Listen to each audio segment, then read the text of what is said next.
The Finance Committee will come to order. This morning, the Finance Committee welcomes Secretary Becerra to discuss the President's 2022 budget proposal for the Department of Health and Human Services. There is much to talk about. I'm going to begin with out-of-control prescription drug prices. Far too many Americans are getting clobbered with every trip to pick up their medications at the pharmacy window. The latest drug pricing news is the approval of Aduhelm, a new medication for Alzheimer's disease, one of the chronic diseases that now defines Medicare in the modern day. The drug's approval was controversial. There is little data showing it actually does what the company says it will do. Despite that, Aduhelm has an unconscionable list price of $56,000 per year. Let us understand, it is not a cure like some other recent breakthrough drugs have been.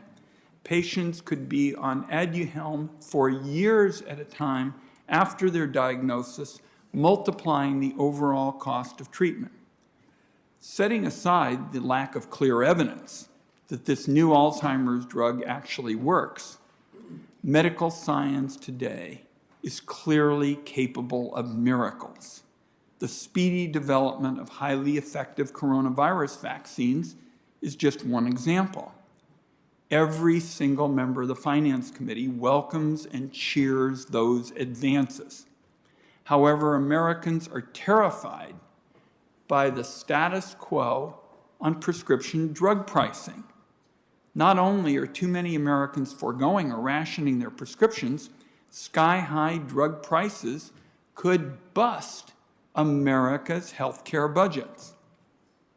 I am working now to update the Finance Committee's prescription drug legislation from the last Congress, and I welcome the ideas of all members of the committee. I believe it is long past time to give Medicare the authority to negotiate better prices for prescription drugs on behalf of more than 50 million seniors.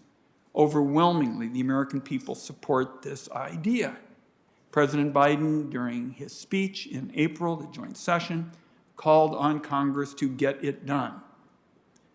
We're all hungry for genuine medical breakthroughs. But Senators, I would simply say, what does it mean if the vast majority of Americans can't afford them? A few other issues related to the budget proposal and the administration's priorities at the Department of Health and Human Services. It's very welcome to see proposals on mental health, because mental health care is a major priority for the committee.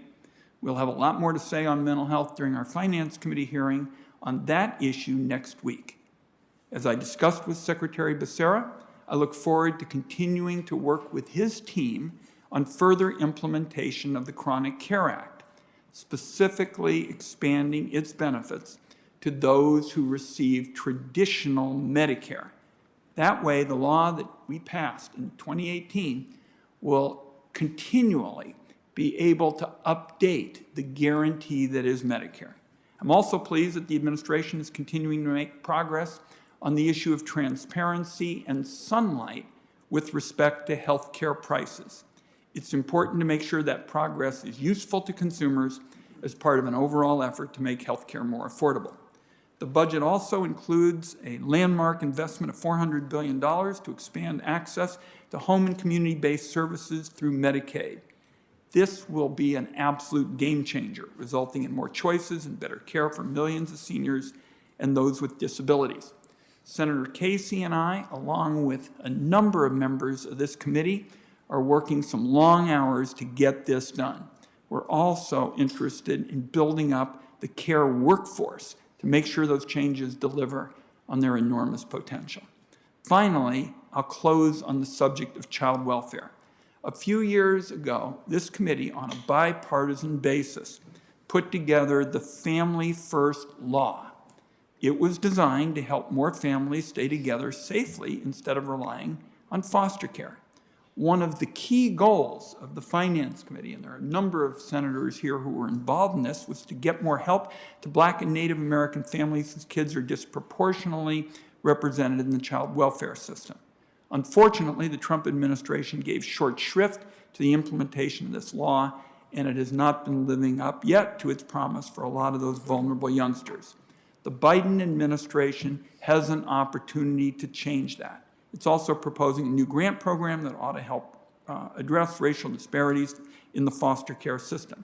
So we look forward very much to working with Secretary Becerra, and there are a lot of kids and families who can benefit tremendously from the Family First law. With that, I'll turn it over to our friend Senator Crapo for his remarks, and then we'll hear from the Secretary. Thank you, Mr. Chairman, and welcome, Secretary Becerra. The events of the past year have emphasized the importance of the Department of Health and Human Services. Last year, the efforts of HHS and its sub-agencies ensured safe access to crucial health care services, even at the height of the pandemic, through telehealth expansion and other emergency flexibilities. HHS also proved itself pivotal in partnering with private sector innovators to help bring several safe and effective COVID-19 vaccines to the public in record time. In the months ahead, the administration should work with Congress to build on these successes, as well as to address some of the challenges the past year has created or exacerbated. Certain aspects of the President's budget request seem aligned with these aims.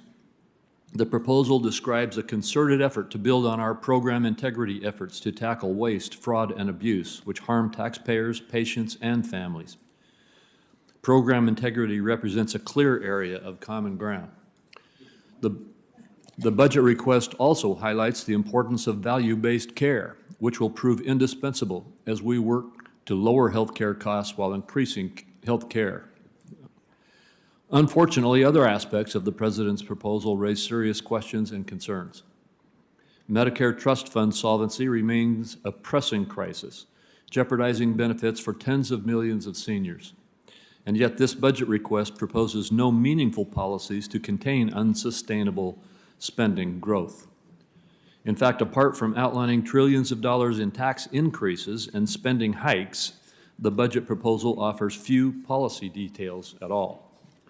Much of the blueprint focuses on vague references to agenda items with no meaningful discussion of how to pay for them. These policies stray substantially from the promise of unity and bipartisanship initially advertised by this administration.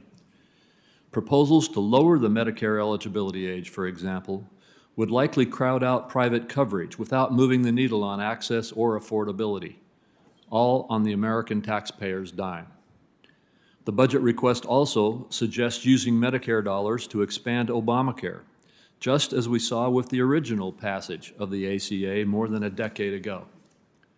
Rather than champion the market-based reforms that have made Medicare Advantage and Part D such resounding success stories for our nation's seniors, the budget proposes a convoluted price control scheme for prescription drugs that would reduce access to life-saving cures in the years ahead. For the roughly 4 in 10 seniors enrolled in Medicare Advantage plans, the policies referenced in the budget request could also mean drastic cuts, which could jeopardize supplemental benefits like dental and vision.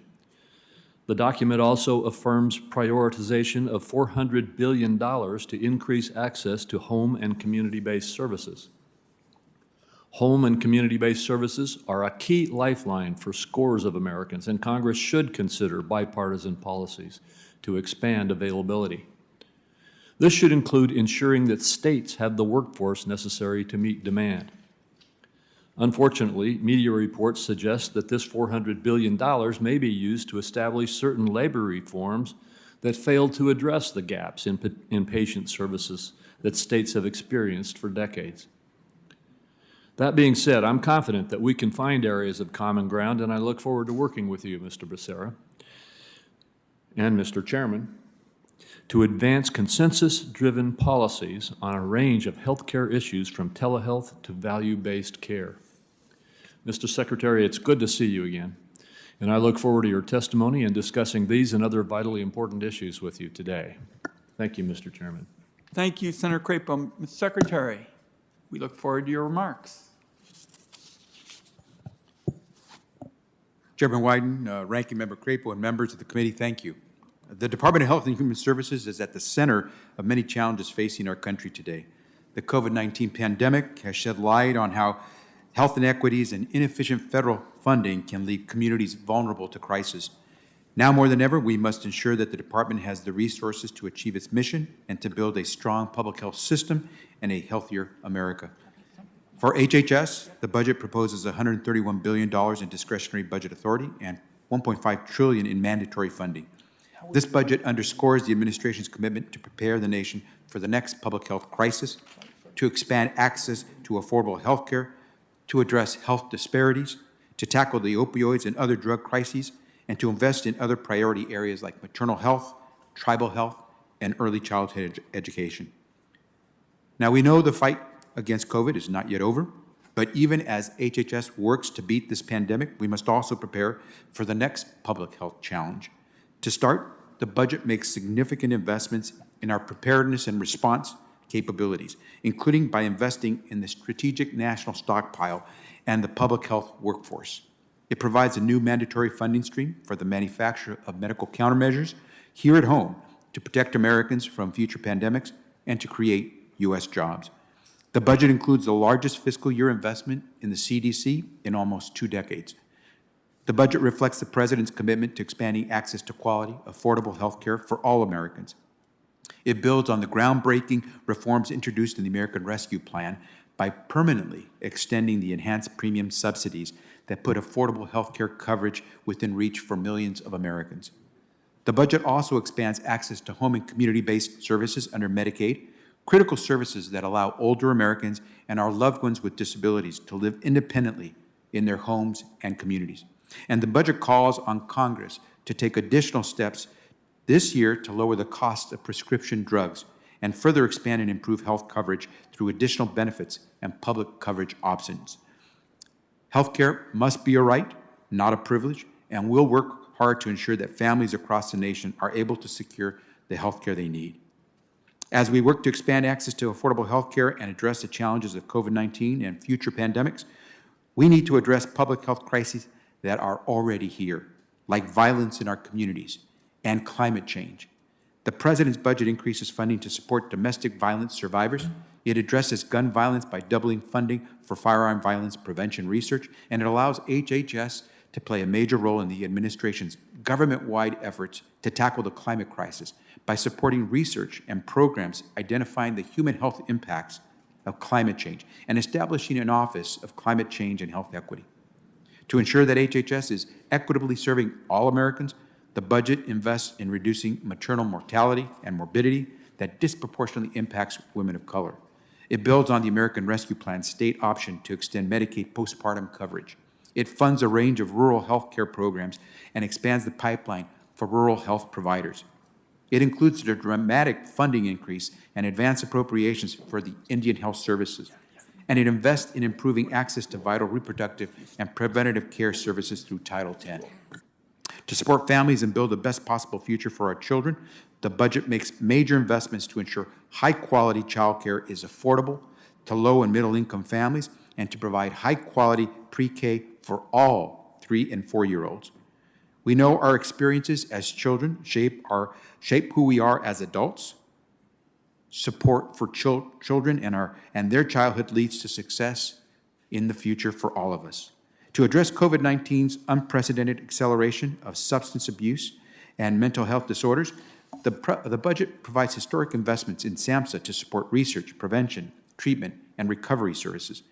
To support innovation and research, the budget increases funding for NIH by $9 billion, $6.5 billion of which will go to establish the Advanced Research Projects Agency for Health, ARPA-H, with an initial focus on cancer and other diseases such as diabetes and Alzheimer's. This major investment in federal research and development will leverage ambitious ideas to build transformational innovation through health research and the application and implementation of health breakthroughs. Finally, to ensure our funds are used appropriately, the budget invests in program integrity, including efforts to combat fraud, waste, and abuse in Medicare, Medicaid, and private insurance. Mr. Chairman, I'd like to close by recognizing the women and men at HHS for their outstanding and tireless work fighting COVID-19 to protect the health of their fellow Americans. To build back a prosperous America, we need a healthy America. We've taken important steps over the past few months to beat back this pandemic, to expand access to quality, affordable health care, to lower health premiums, and to protect women's health at home and abroad. President Biden's budget builds on that progress. Thank you. Thank you very much, Mr. Secretary. We'll just go to 5-minute rounds on questions of members. Now, if only a fraction of seniors suffering from Alzheimer's were prescribed Aduhelm, Medicare Part B spending would double overnight. Seniors taking the drug would be asked to pay more than $11,000 in coinsurance each year. Now, the President has called on the Congress to lower the cost of prescription drugs through negotiation. And you, to your credit, I just learned this at the Ways and Means Committee, you basically said, just give me the authority. I want the authority. I want to go to work. Tell us, if you would, what kind of tools would be most useful to you in using that authority? For example, one that comes to my mind would be finding a way to get analysis of prescription drugs to determine which ones were the best, and you could factor that in to your decision making. But I'd be curious, because people say, all right, we hear from senators, Medicare should negotiate. Tell us a little bit about what kind of tools you would use if you got the authority you were talking about yesterday at Ways and Means. Mr. Chairman, I could go on forever, but I'll keep it brief. I'll tell you that one of the things that is always helpful is oversight. The more we can have eyes on what's going on to make sure the industry is doing the right thing, that providers are handling these medications and medical supplies properly, the more we know that we're getting a good bang for the buck for the American people. But there are other ideas. You've had ideas in your legislation that I know you're trying to move forward again with, maybe the negotiation of drug prices. You can talk about providing drug rebates in the event that a manufacturer tries to increase the price of a prescription drug by more than inflation. There are any number of good ideas that are out there. As I said, give us the authority and we'll go to work. Very, very good. You're going to get questions from my colleagues about that as well. I'd like to talk to you about the Cahoots law. We, as you know, were able to secure $1 billion in Medicaid funding for the states for an approach that I believe is a pioneering strategy with respect to mental health. We know that we have enormous challenges as it relates to a lot of what goes on the streets of this country, and the Cahoots law has brought together mental health officials and law enforcement officials in an unparalleled kind of way. What happens in effect, when a 911 call or something similar is made, the mental health people and the law enforcement people coordinate what's the right kind of approach. So now we're in the administrative stage, and I'd be interested in how the department is preparing to work with the states so these dollars can really get out there quickly for something that I know in Eugene, Oregon, which has the original Cahoots program and gave me the idea for it, is making a difference. Your thoughts? Mr. Chairman, we want to get that out there as quickly as possible. If I could just mention that as the Attorney General for California these last several years, one of the things that we were trying to do is work closer with all of our local law enforcement agencies, with our county health offices and mental health offices, so we could do exactly what you're trying to do through Cahoots. And so we're getting ready to issue some guidance. We're hoping to move quickly, fairly quickly, to issue those regulations so we can get this on the ground and let that mobility that you provide in Cahoots help us address the needs of the mental health needs of so many Americans. Let me ask you one other question, especially a couple of my colleagues are up here on the dais who joined me some years ago in an effort to modernize employer-based health coverage, which we all know came from the 1940s, and there were wage and price controls. We just put it on the employer. So these two gutsy colleagues years ago, and I think they'll remember this, joined me in an effort to try to modernize the system. We wanted to say, for those who wanted to have employer-based coverage, great, but we ought to have more options. Now, the American Rescue Plan made health insurance through the exchanges more affordable, For many families, there are no premiums. No matter what you make in a year, you aren't paying more than 8.5% of your income. But if your employer offers you health insurance, different rules apply. Only when the premiums for your employer's plan are 10% of your income can you go to the exchanges to get affordable health insurance. This is what's known as the health insurance firewall. The practical effect is families paying thousands more per year for their health insurance when more affordable options exist just out of reach.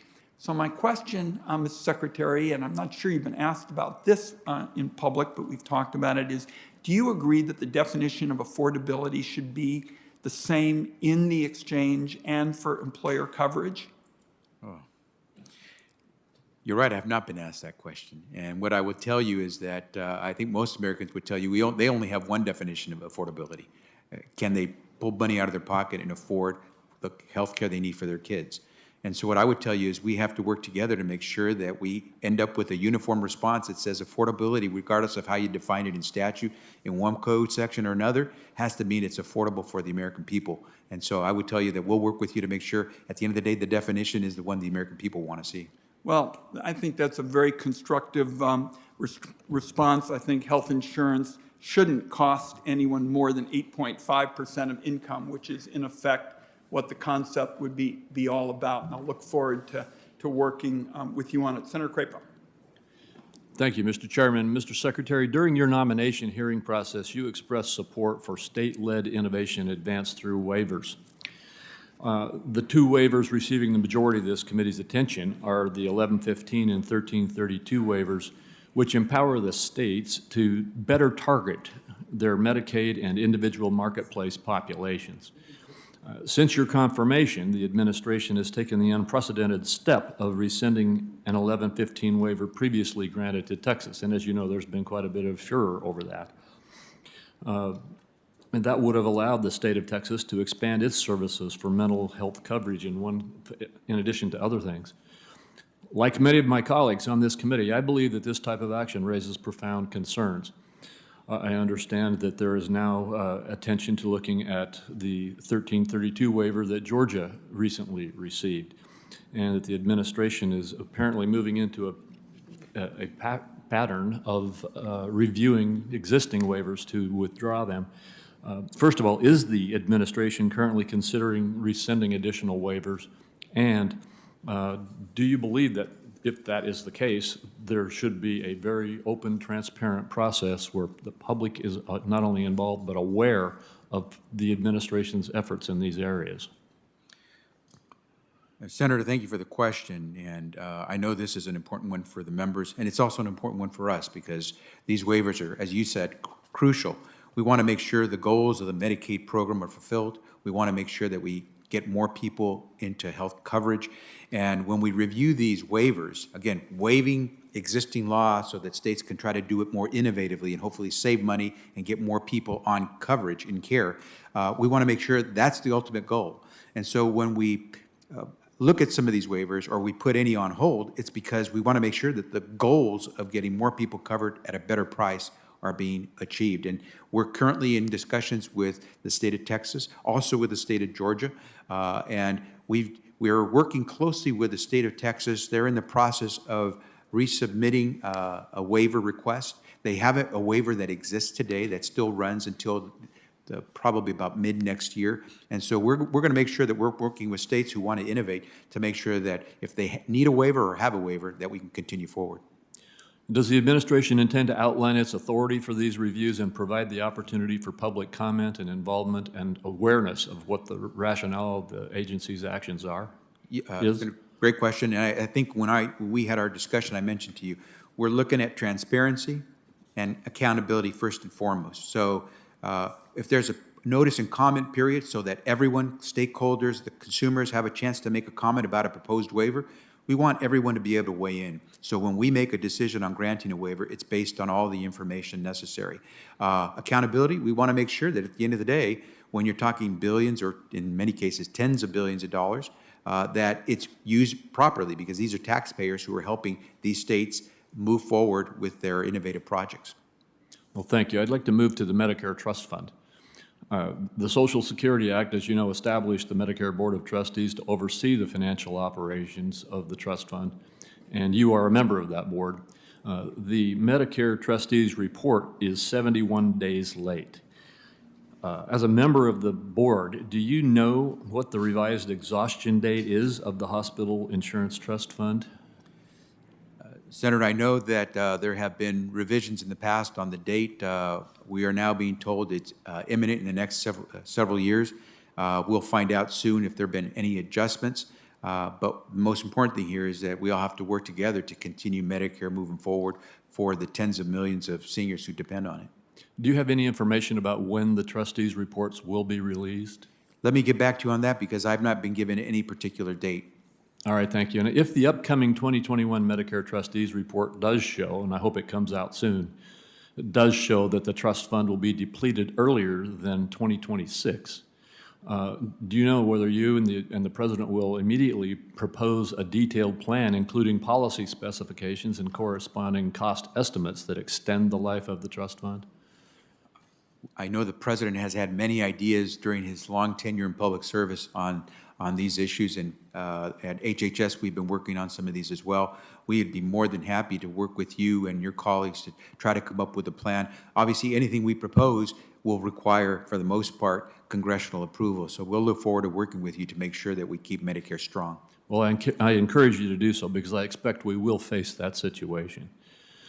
Let me, in my last question here, just move quickly. The President's Health Care and Human Services budget before us does not include policy specifications or cost estimates regarding a number of the health care proposals, such as lowering the Medicare age of eligibility to 60. Mr. Secretary, when will we see a policy outline and scoring estimates for these administration requests? And Senator, I think what I think the President has signaled very strongly. We need to continue to try to extract as much value out of every dollar for health care. And certainly, as the chairman has said with regard to prescription drugs, I think everyone agrees that the prices are way too high. And so there are any number of ideas. Rather than outline a specific approach, we have indicated, for example, negotiating Medicare drug prices would save us several hundred billions of dollars. We could do something similar to what Senator Wyden and Senator Grassley have proposed, where you push on rebates so that if a drug company tries to increase prices too quickly, you get a rebate back from them. That saves tens of billions of dollars. The numbers are out there, whether from CBO or OMB. We're willing to sit down and come up with a solution. We know that you need to get the votes to pass something, but we're game and ready to go. All right, thank you. Thank my colleagues. Senator Stabenow. Thank you, Mr. Chairman, and welcome, Secretary. It's wonderful to see you. Appreciate all the work that you're doing and the department's doing. Really, really important things that affect the people of Michigan, people across the country every single day. It will be no surprise that I want to talk to you about health care above the neck as well as health care below the neck, because when we look at the fact that during the pandemic, mental health and substance abuse issues have increased substantially, and they're going to linger long after everything is done here, and we appreciate all the outstanding work being done on the pandemic and on vaccinations to bring us out of this crisis. But the good news is, as you know, that we're making significant progress with high-quality, comprehensive mental health and addiction treatment in the community around the country with the expansion of certified community behavioral health clinics, and the fact that this is funded through the healthcare system, not just grants. I appreciate that startup grants are in the budget. That's great. Not enough. We need to fund healthcare above the neck the same as healthcare below the neck. So we now have these services in 40 states and in DC, and they do include 24-hour psychiatric crisis services, working with law enforcement and programs like the chairman has championed with Cahoots. So could you talk about, because I know in your budget you lay out the positive impacts these clinics are having around the country? Senator, I'm preaching to the choir when I mean, in fact, you're the conductor on some of these things, and so thank you very much for the work that you've done over the years. We're not going to stop because you said we haven't fulfilled our commitment to make sure we treat mental health with parity to other physical health conditions. And so you did us a great favor with the American Rescue Plan. You provide us with some resources. About 3 weeks ago, we announced a launch of an initiative of $3 billion to help, half of it going to mental health services, half of it going to substance use disorder services. That would not have been possible without your help. We continue to work with you. This budget increases the funding and the efforts to try to tackle this, but you're absolutely right. We're behind on this, and we hope to catch up as much as you'll let us. Well, thank you. And as you know, there are concrete results. I mean, we're seeing 60% fewer people going to jail, that just because there was no place else for them to go and they needed services. 63% fewer people sitting in an emergency room waiting for help that is not there. 41% fewer people in homeless shelters. And so real differences, concrete, measurable differences. And I think that's why we have such strong bipartisan support. So I would just urge you, as you know, Senator Blunt and I are introducing the next step, which is really to allow states across the country to be able to put these clinics in place. Chairman Wyden is working closely with us. We have Republicans and Democrats in this committee working with us, and I hope that you will work with us to get this done. Can we count on you to do that? You've got me at a low on that one. Thank you. Let me also just ask, and as I'm looking here at, I think I've gone over my time here, but I'm going to ask one other thing, and that is when we look at the new Alzheimer's drug costs, and it's been very involved in bipartisan efforts over the years. We put a lot more into research. But if people can't afford the products ultimately that come out of the research, we haven't done our job. And so I was appalled that Biogen priced their Alzheimer's drug that was approved by the FDA at $56,000 per year. I'm not going to debate whether or not this is effective or not, but I can just say this is more than double the median household income for Michiganders over 65, double the Social Security yearly income, more than the average income, and I'm extremely concerned about where this is going in terms of cost to seniors. So as somebody who authored the amendment to provide you the authority to negotiate under Medicare, I hope that you will continue to look for every possible way in order for us to bring prices down. $56,000 a year is impossible for people. Senator, innovation is effective only if patients can afford it. And so I look forward to working with you so we have that ability. Thank you. I thank my colleagues. Senator Cassidy's next. And colleagues, we have a number of people who signed up to be on the web, and we can't reach them, so we're just going to constantly be trying to get people in order of their appearance. And Senator Cassidy is here, and we can't get the folks on the web. Senator Cassidy. Mr. Secretary, how are you? Very well, sir. Mr. Secretary, it's my understanding that HHS is still working at 25% capacity in limited capacity.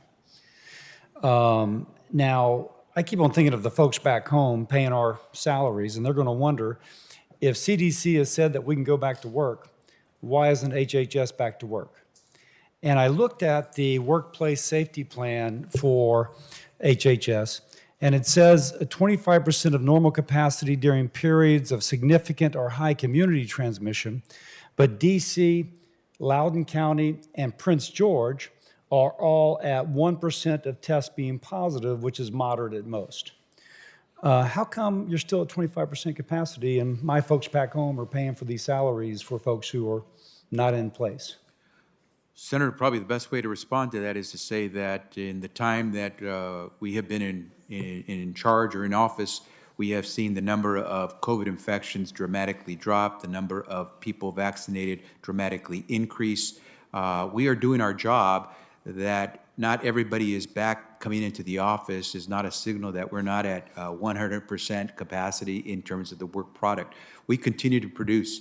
And I accept that, but still, there's kind of a general expectation that people show up to work. And granted, some will be able to work from home, but I've also learned that some cannot work from home because so there have been people 14 months at home who've not worked because their work could not be going over online. So understanding there's at least a portion of those employees, and knowing that the CDC has given their updated recommendations, when might we expect that new recommendation to come in? Senator, I think you're saying that we're doing the work, as you see from this committee hearing room, that there are only a certain number of senators here as well during this hearing. Everyone is doing their work. We may not be doing it as we physically saw it done a year and a half ago, but Now, that we're might doing be, work. but is that to say that you never intend to come back to full work capacity? Oh, of course, we're going to go back to giving people an opportunity to come back physically, but the transition will take a little time. There are families who have kids who have to make sure accommodations are made for their children. There are people who, for whatever reasons, cannot be vaccinated, who have to be very careful. The issue of public transportation, as you know, here in Washington, D. especially, a lot of folks take public transportation. So as we transition back to a more normal way of doing business, I think what you're going to find is that people will appreciate the chance to come back safely. But I can guarantee you, we're doing more than 100% capacity of the work and the performance that's required at HHS. Although if you're like other agencies, there are people who have not done anything for 14 months, just because the nature of their work could not go home with them. It was too secure. I've learned that for Social Security, that there's a whole group of people, the union workers, who are not able to take their work to home. And so therefore, they've literally done nothing, in terms of work. So anyway, just to move on, looking at your budget, the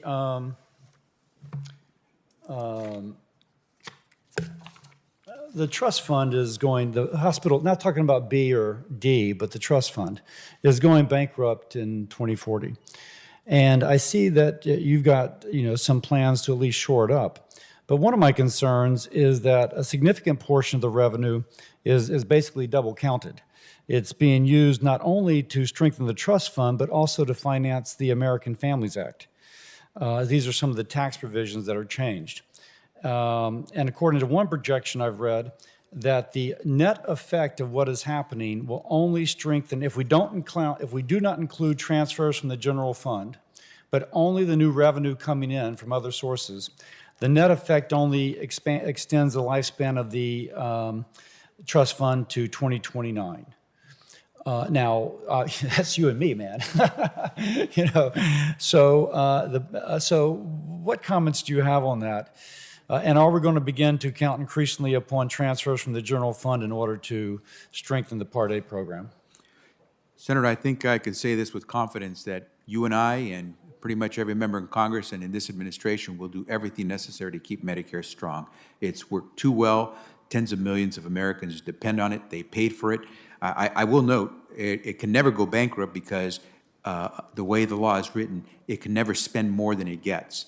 And so the concept of bankruptcy doesn't apply to Social Security. It doesn't, but by law, by that same law, it means that payments to providers will decrease to the proportion that's coming in. And if you speak to a physician and you say to her, listen, you're only going to get paid 80% of what you currently receive from Medicare, she would say, I will not see a Medicare patient. I cannot afford, you can't make up by volume when you lose on every case.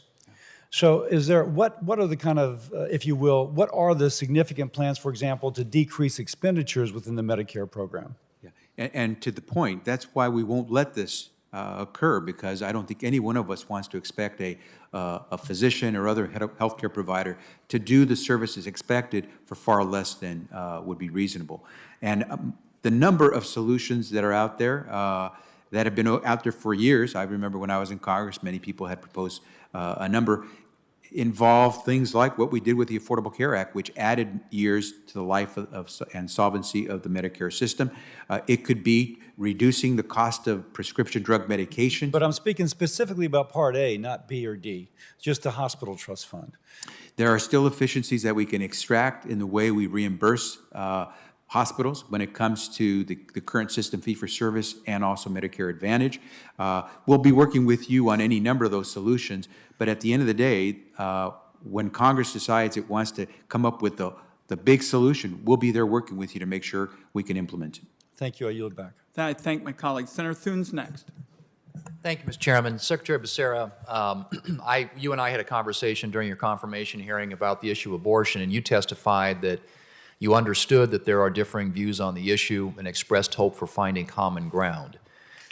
Recent polling suggests that 60% of Americans oppose using tax dollars to pay for abortions, which the Hyde Amendment prevents. And that seems to me like an area of common ground, yet in the president's budget, you propose to eliminate the Hyde Amendment. And so I guess my question is, if maintaining Hyde is not your idea of common ground, what is? Senator, at the end of the day, we have to try to make sure that we're providing the best healthcare services to all Americans as possible. I think the law of the land does say that a woman, just like a man, is entitled to have the healthcare services that he or she needs. And so we would try to move forward to make sure that we provide access to good quality care as affordable as possible. And we're going to move forward trying to fulfill that area of the law. And we do know there is great support for Roe v. Wade in trying to protect a woman's right to decide how to treat her own body and her healthcare services. And so I hope that what we'll do is we'll reach some common ground on how we can get that done. Well, and I would just say in response to that, but the Hyde Amendment goes back to the 1980s, and it always has been understood, even by the President of the United States when he was a member of the United States Senate, that is an area of, having tax dollars, American tax dollars used to support that is a bridge too far, and something that both sides have agreed through the years in legislation not to cross. And it's very, I think, disappointing for one, but two, inconsistent with what has been long held bipartisan policy on that issue to try and do away with Hyde. And so I can't disagree more with you or with the administration on their view on that. It has consistently been on a very controversial issue, granted, the area where there has been broad bipartisan agreement through the years. On the issue of telehealth, I noticed that the budget does not contain Medicare-related legislative proposals to address the telehealth flexibilities that have been available throughout the pandemic. What has the department been working on to ensure that progress isn't lost? And have you identified any specific telehealth policies that you want to see Congress work on? Great question, Senator. It's something that's important to so many Americans. We look forward to having taken the lessons of COVID-19 and how telehealth became so important to so many communities to then put that into practice moving forward. We'll need some authorities to have flexibility to do some of these things within Medicare, and we hope that Congress will help us move forward in ways that really do harness the types of things that we learned from COVID-19. We want to make sure that broadband is accessible in all communities. We don't want to leave anyone behind as we move towards more telehealth. And we're learning that you can do a lot of good health care without ever having to even see the person that you're providing treatment to. So there are any number of lessons that we've learned from COVID, and we hope that Congress gives us some broader authority and some resources to make it happen. Thank you. As you know, many of us on this committee are interested in how HHS and Treasury are verifying eligibility for the newly expanded ACA subsidies. And I think we would welcome any commentary that you can share now in response to the letter that we sent last month. And additionally, in light of the budget's proposal to make these expanded subsidies permanent, what analysis has been done by the department to understand the effect of the proposal on premiums and enrollment in the large and small group markets where most Americans get their coverage? Senator, we'll look forward to working with you and sharing that data.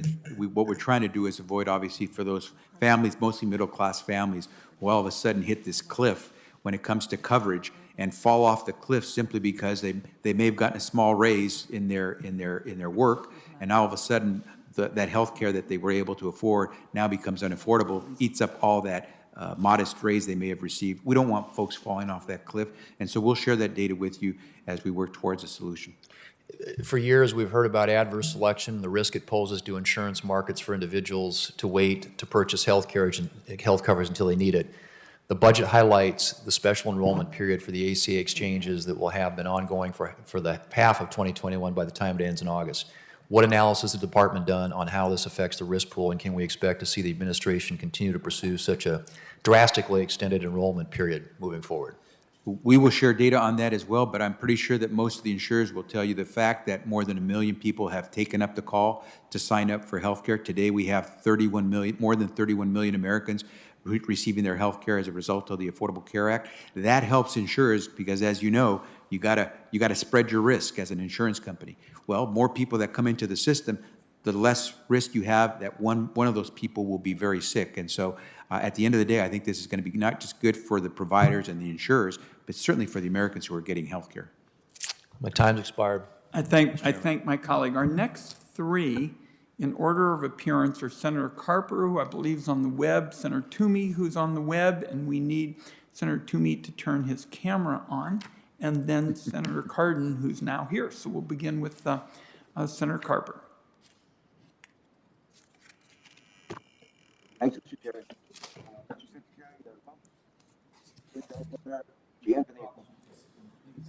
Senator Carper, there you are. Let's see if we can hear you.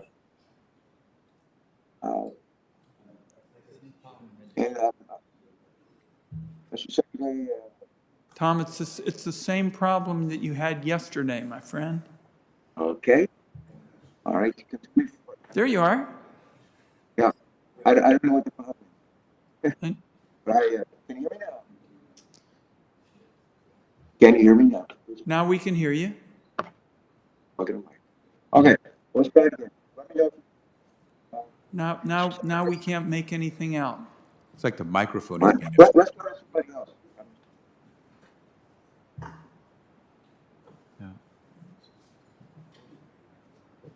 Why don't we come back to you as soon as we can, Tom?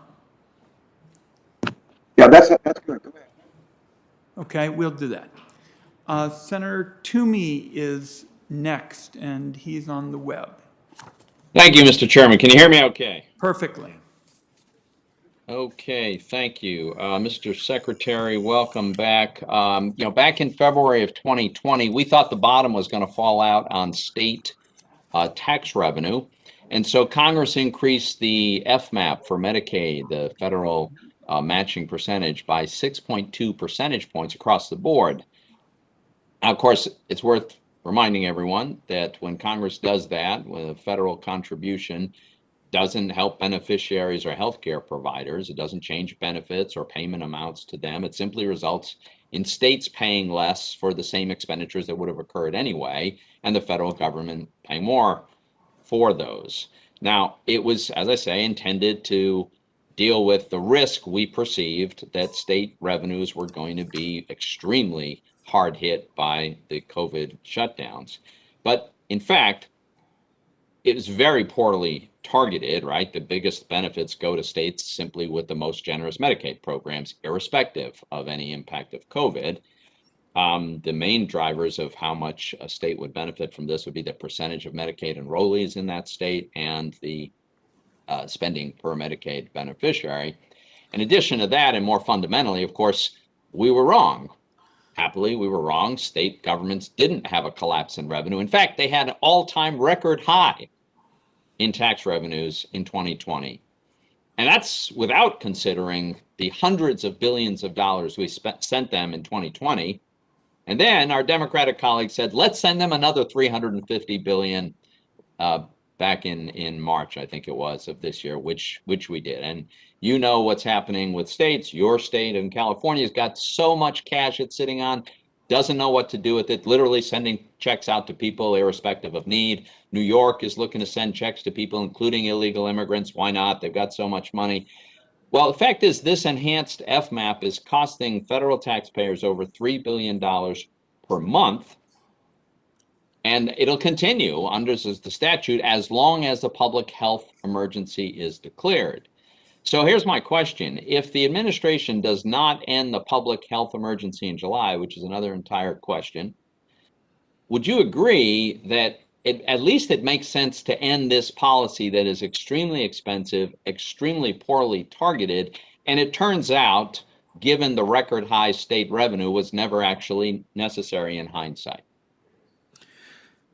Senator Toomey, great to see you.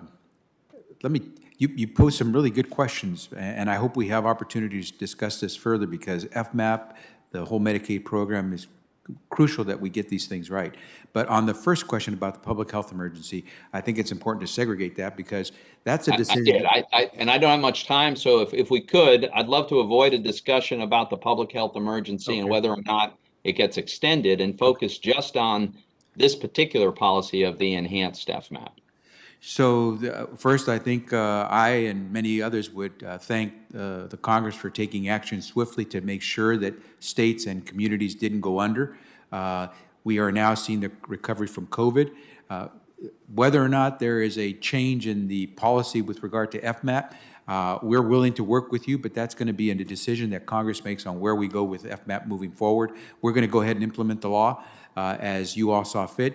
And what we hope is that we can continue to see more Americans get the coverage they need to maintain their health. Okay. So I hope I can understand that to mean that you are open to ending this extremely badly targeted, extremely expensive, and totally unnecessary policy, because I think that's where that should go. Last question here. I think I'm going to run out of time. One of the exacerbating factors in this FMAP situation is the massive estimated improper payment rate, right? According to government auditors, the estimated improper payment rate in Medicaid is 21%, really completely unacceptable. So not only are states receiving money they don't need because they're awash in cash, but they're receiving money with respect to payments that in many cases should never have been made in the first place. That's how bad this is. So here's my question. Could you commit to providing the state-by-state estimate of the improper payment rates, including a breakout of the eligibility component in that, because not all improper payments are driven by ineligible beneficiaries, but we need this information in order to reduce an unacceptably high improper payment rate. Would you commit to providing that data? Senator, I can commit to work with you to make sure that the data that we have available that is releasable, we try to make available to the committee where possible. Would there be some kind of data you have that is not releasable to the Senate? I don't know that, and I'd have to check. I don't want to promise you something that I can't give you, but I will do everything I can to make sure we get back to you and respond to that question. Time of the gentleman has expired. 2 points. We're going to go back to Senator Carper, but I'd also like to remind finance members that we have votes on 4 Treasury nominees. They will be off the floor during the upcoming votes. So please go to the hallway outside the president's room to vote on those nominees. So we've only got a handful of senators here now, so staff will also spread the word. So now I believe we have Senator Carper rejoining us, and he believes that he's going to be able to get through. Senator Carper, how are we doing?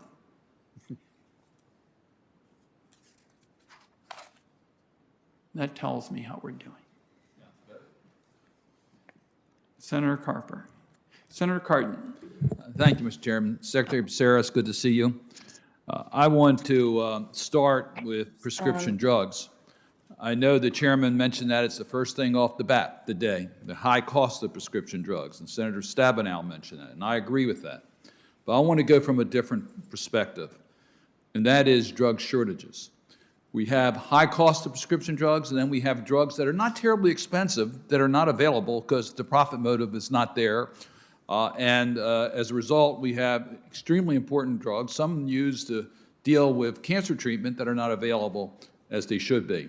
I was happy to see the President's budget included $22 million for a new resilient supply chain and shortage program. Could you just share with us how those funds, if appropriated by Congress, would be used to deal with this drug shortage issue?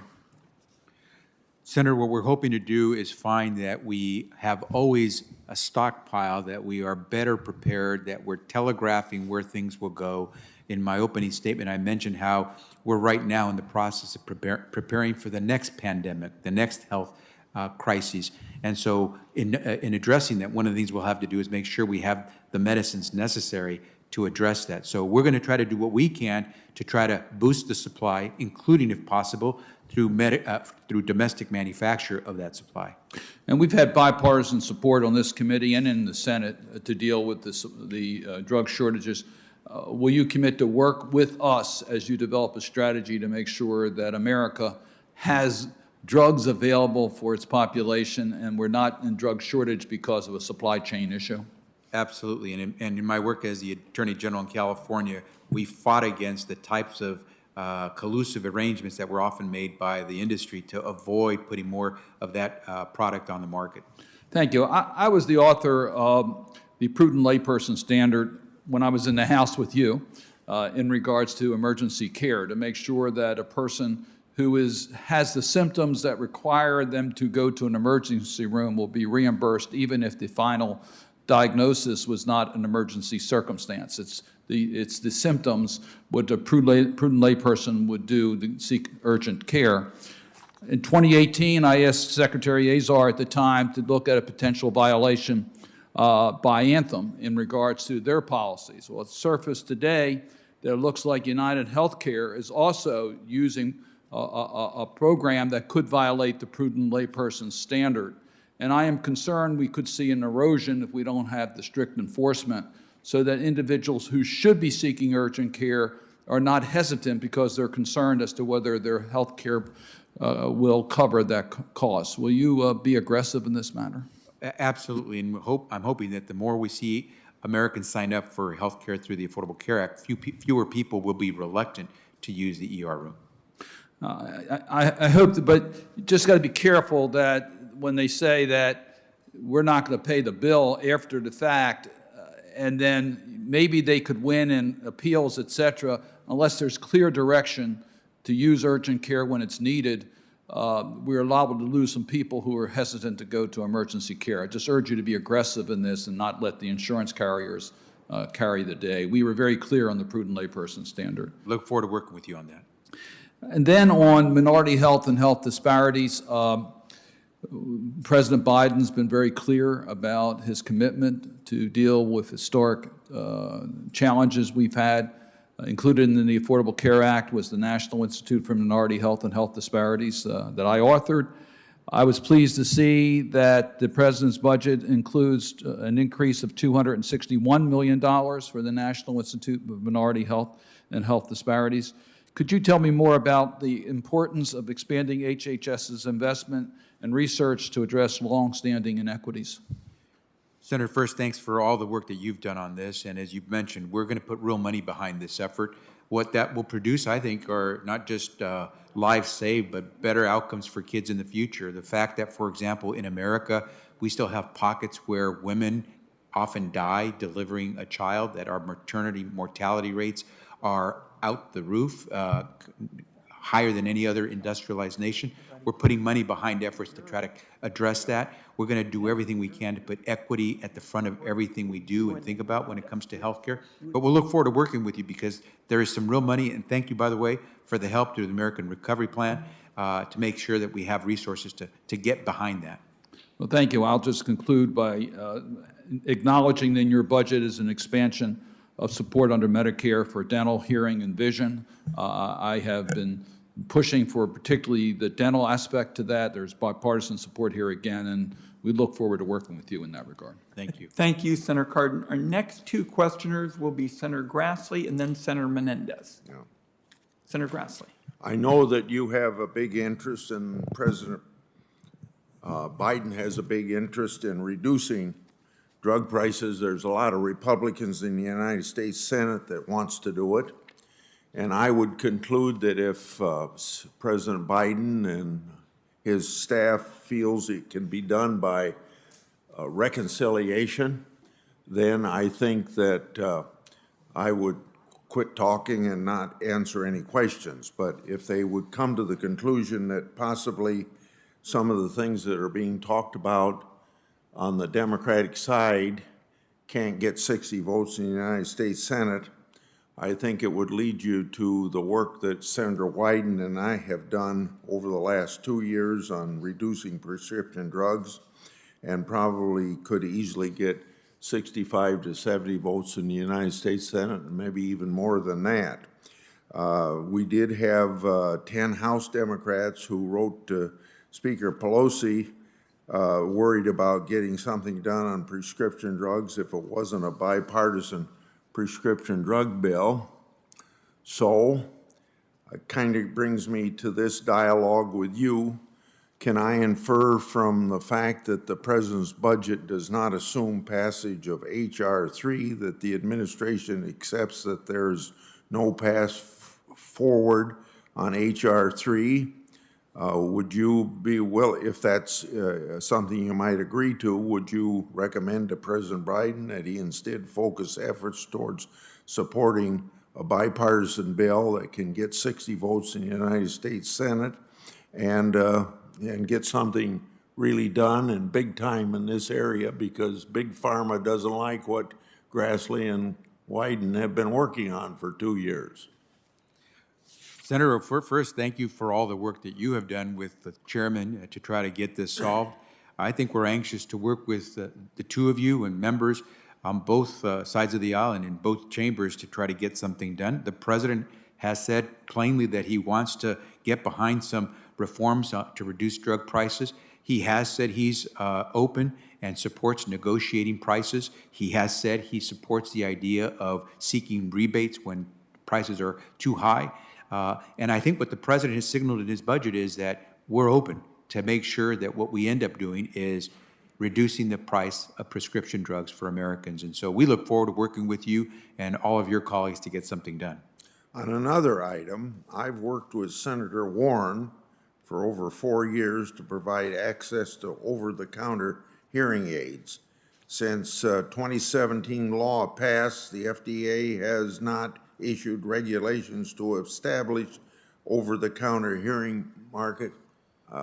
By the way, I hope Senator Warren didn't bring this up. If she did, I don't want to. Senator Warren has not brought it up, but I have known that you and she have this important bill, and go ahead. Okay. Well, I didn't want to take time if she had done that. Anyway, since 2017 law passed, the FDA has not issued regulations to establish over-the-counter hearing aid market. Recently, the FDA authorized Bose to sell its over-the-counter hearing aid products, but there is no market for Bose to sell its product. So my question to you, can you provide a timeline on FDA issuing over-the-counter hearing aid regulations? If not, what is the current status of the draft regulation, and what barriers are preventing FDA from issuing regulations in that area? Senator, I know that we're in the works. I asked about this myself. I asked because my mother asked me when we were going to deal with this, because she is one of those victims of those hearing aid commercials and so forth, and she's fed up with what happened with her, and she's out some money. But I will tell you this: we are trying to work diligently to make that, to put this regulation out there. We know millions of Americans will benefit if we can help them make sure they're good consumers of hearing aids. Yeah. This is something, this will have to be my last question. I've written 2 letters, March 8th and May 26th, to the department asking what, if any, oversight was done on the virus grants that Dr. Fauci's unit sent to Echo Health Alliance. I'm going to skip some of that intro on that question. Did the department, so here's the question, did the Department of Health and Human Services specifically identify Dr. Fauci's unit? Do you do any oversight of the taxpayers' money sent to the Wuhan Institute of Virology? If so, can you say with certainty that the money wasn't misused by the Chinese government? And if no oversight was done, please explain if that's the case. Senator, thank you. And as you know, the principals at the NIH, and obviously Dr. Fauci among them, has made it very clear. The NIH never approved of funding for the Wuhan Institute of Virology. And what we are doing is continuing the accountability work that is out there that the president has called for. I made a call for that about a month and a half ago, and that I think you all are now making a call for in this recent legislation that came out of the Senate to make sure we get to the bottom of this. And so at the end of the day, I think we're going to get to the bottom of how things happen with regard to this coronavirus, but I can guarantee you that the NIH never approved any money to go directly to the Wuhan clinic. Time of my colleagues expired. Senator Menendez. Mr. Secretary, good to see you. I didn't intend to talk about this, but I just want to make a point that when we talk about prescription drug reform, there are many ways to try to seek it. What I am concerned is I consistently see that we take revenue from the pharmaceutical industry, but we don't lower the costs of prescription drugs. So I don't quite get it that if you keep taking revenue from the industry, but you don't lower the cost of prescription drugs, how does that help the consumer? So for me, the bottom line is going to be, show me how you are going to lower the cost for consumers on prescription drugs, and doing so in such a way that, as we just saw in the midst of this pandemic, how important this industry is to produce a life-saving vaccine. So I think we have to get our priorities right in that regard, and that's going to be my bottom line. Let me ask you something. While official 2020 data on all gun deaths is not yet available, and Everytown analysis of data from the Gun Violence Archive shows that gun-related deaths in 2020 will likely exceed 40,000, a rate of 12.3 gun deaths per 100,000 people. This translates to the highest rate of gun deaths in the last 2 decades. So my question to you is, do you believe that gun violence is a public health epidemic? Senator, of course, and I agree with the American Public Health Association that believes it's a public health issue as well. As such, will you commit to ensuring that the CDC funding is used to study gun violence as a public health epidemic? Not only will we commit to that, but we are asking for funding to make sure we can do this well. All right. I look forward to supporting that. Now, as you and I have discussed before in this committee, our country is facing a projected shortage of up to 124,000 physicians by 2034. Increased federal investment in physician training is a key piece of helping to address the physician shortage. And prior to the end of last year, Medicare support for GME had been effectively frozen for nearly 25 years, a quarter of a century. My bipartisan legislation, the Resident Physician Shortage Reduction Act, will build upon the 1,000 Medicare-supported GME slots that I secured last year by providing another 14,000 targeted slots over 7 years. So looking at the needs of our population, how will the 1,000 slots that Congress provided last year, in addition to future additional training slots, address the physician shortage, and how will you ensure their expeditious implementation? First, Senator, thank you for that work. I think those of us who have, when I represented a community in the past as a member of Congress, we too fought to preserve those residency slots in areas of need.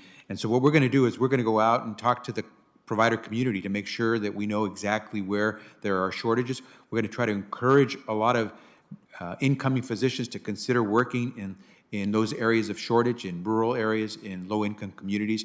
And we're going to try to make sure that the residency slots will be there to meet them when they're ready to come work in these areas that need new physicians. All right, well, we look forward to working with you on that. Now, we're facing twin pandemics of pervasive racism and COVID-19, which have laid bare health inequities facing many minority communities. According to the CDC, women of certain of these communities are 2 or 3 more times likely to die from pregnancy-related causes than white women. The budget proposes some significant investments in addressing maternal mortality, which is great, but how specifically do you plan to combat the crisis, including reaching and working with these at-risk communities, and what workforce investments have to be made to improve maternal mortality? Well, first, you all helped us tremendously with the American Rescue Plan, and you made some funds available for us to target some of this. We're focusing a lot on maternal health because it's embarrassing to say that the richest country in the world has some of the worst outcomes from when it comes to maternal mortality.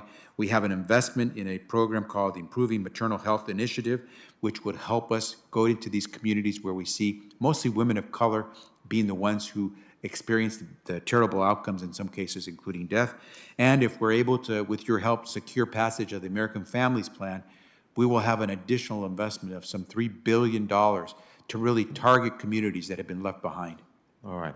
And finally, the President's budget supports eliminating the current Medicaid funding structure for territories and proposes treating our citizens, U.S. citizens who live in the territories, the same as citizens living in states.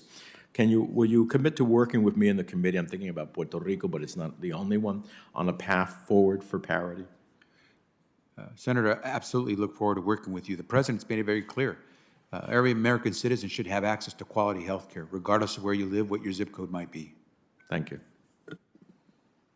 I thank my colleague. I think we're going to see if let's see, Senator Cantwell is here in person. Senator Cantwell, would you like to go next? Because Thank you, Mr. Chairman. you're here early. Thank you. Hello. How you doing? Mr. Secretary, good to be with you. Obviously, one of the concerns we have moving forward on health care, as we've expanded access to care, which we saw was so important during COVID, but pre-COVID, we still had issues of affordability. What are your ideas for how we put more affordability into the system? Well, we continue to improve the Affordable Care Act versus try to dismantle it. That would be one of the best things. We've seen how Americans, when given a choice and when they have what they see what their options really are, will sign up. We've had over 1 million people sign up to get new coverage under the Affordable Care Act in the last few months as a result of the President's special enrollment period. We are now at 31 million Americans who have taken advantage of the Affordable Care Act and today have coverage as a result. And so if we can continue to expand coverage, what we'll find is that we'll be able to provide it at more affordable rates instead of watching people walk into an emergency room to get their primary care services. And so there are any number of ways we can continue to extract greater cost efficiencies as we continue to expand care. And we're looking forward to working with you on some of the ideas that I know are percolating in Congress to make that happen. So you know I'm a big fan of the basic plan, which New York implemented at $500 annual coverage for a family of 4, versus, what you would have in the silver plan is $1,000 savings. So I'm a big fan, at least at that, income level, expanding the market because, I keep trying to explain it as the Costco model because you're buying in bulk and they're giving you a discount, both on prescriptions and for healthcare. So we're a pretty big fan of that. Also wanted to bring up, we feel like that we need to continue to drive down cost as we've expanded our access to telemedicine. So not only do we need to do our side on the broadband expansion to make sure that the telehealth can be delivered, but we also need to get the right reimbursement rates. How did you suggest we should look at that so that we can get the actual system to expand more into telemedicine? So COVID-19 taught us a great deal on telemedicine. And what we're finding is that the more flexibility we offer, the greater the chance that something like telemedicine will be used and used well. We need to have some basics in place. We have to make sure that broadband is available in all communities. We don't want to leave people behind simply because broadband hasn't caught up to them. But we know that once you have access to good technology, and then it's a matter of making sure we can implement in ways that make sense. In some cases, it will be virtually with video. In some cases, it might be just audio. We want to be flexible, but we want to extract accountability. We want to make sure that if we're going to extend something like telehealth and telemedicine, that we're ensuring that at the end of the day, we're getting real value for the dollars we're providing for that service. So accountability will be crucial. I think there's real value here and happy to work with you and others. The University of Washington's been a leader in this. And we think there's efficiencies and savings. So another area of efficiencies and saving is in the area of home health. The people follow the money concept. My colleague Senator Portman and I have worked on this. This is to basically allow older adults and people with disabilities to leave the institutional setting and receive community-based care. Your budget has $400 billion investment in community-based services, so appreciate that. But we think we have to continue to move forward on having established community-based healthcare services for individuals and delivering that care at home. You've got me at hello on that. My father died in my home. We cared for him in his last months, and he lived with me. My mom and he lived with me for the past 4 years, and we were able to provide him the best care he could get because he was with family and he died with his family surrounding him. I think everyone would like to know that they can receive care, including hospice care, if possible at home. But one way or the other, we have to make sure it's good care, community care, family care, obviously is among those. Well, I'm sorry to hear about your loss of your father, and so my thoughts are with you. It's a tough challenge for all of us as our parents age. One last thing that I wanted to bring up is yesterday we had a hearing on NCAA sports issues and NIL rights. One of the things that we want to make sure is that healthcare standards are there for athletes. Some of the testimony revolved around the number of deaths in college athletics as it relates to heat exposure and the practices juxtaposed to professional football that didn't have those same numbers. So clearly, people have made decisions about the environment, and so we want to work with you on what we think are health standards for our collegial athletes. And if you could find us the right person, we would appreciate it. Look forward to working with you. Time my Thank you. colleagues expired. We're still going in the order of appearance, so I believe the next would be Senator Brown, and then followed by Senator Casey, who's been very patient. Senator Brown, are you there? I am. Thank you, Mr. Chairman, for holding this hearing. Secretary Becerra, good to see you again. And thank you for appearing here fairly regularly.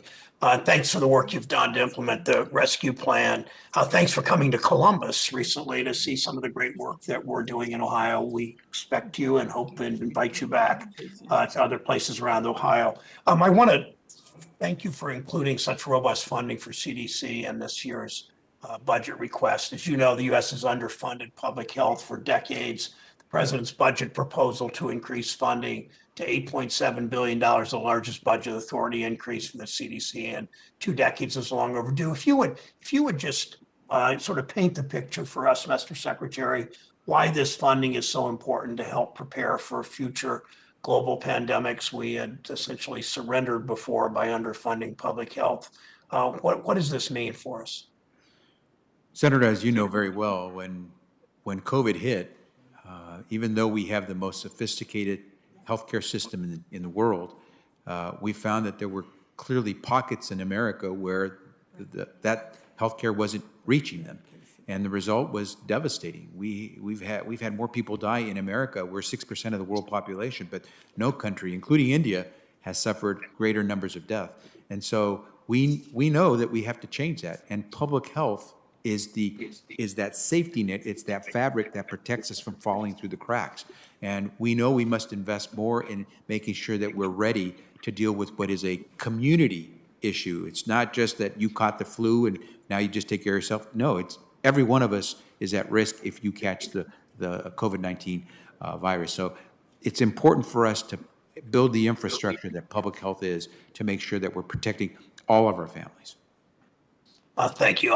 The president's budget, let me shift to another issue. I was in Toledo over the Memorial Day week, and Lucas County Children's Services has been working to address issues about child welfare. The president's budget includes a new request for $100 million to address racial disparities in the child welfare system.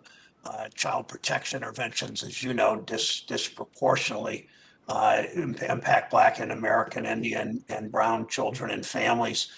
Share as I talked to some people from the Lucas County Children's Services in Toledo, they talked to me about wanting to know the goals for this funding, what you're planning to do, and I would like you to commit to my office and to these parents that you will talk to us and work with us on future funding opportunities in this space. So talk, if you will, about the $100 million and where you expect to go with it.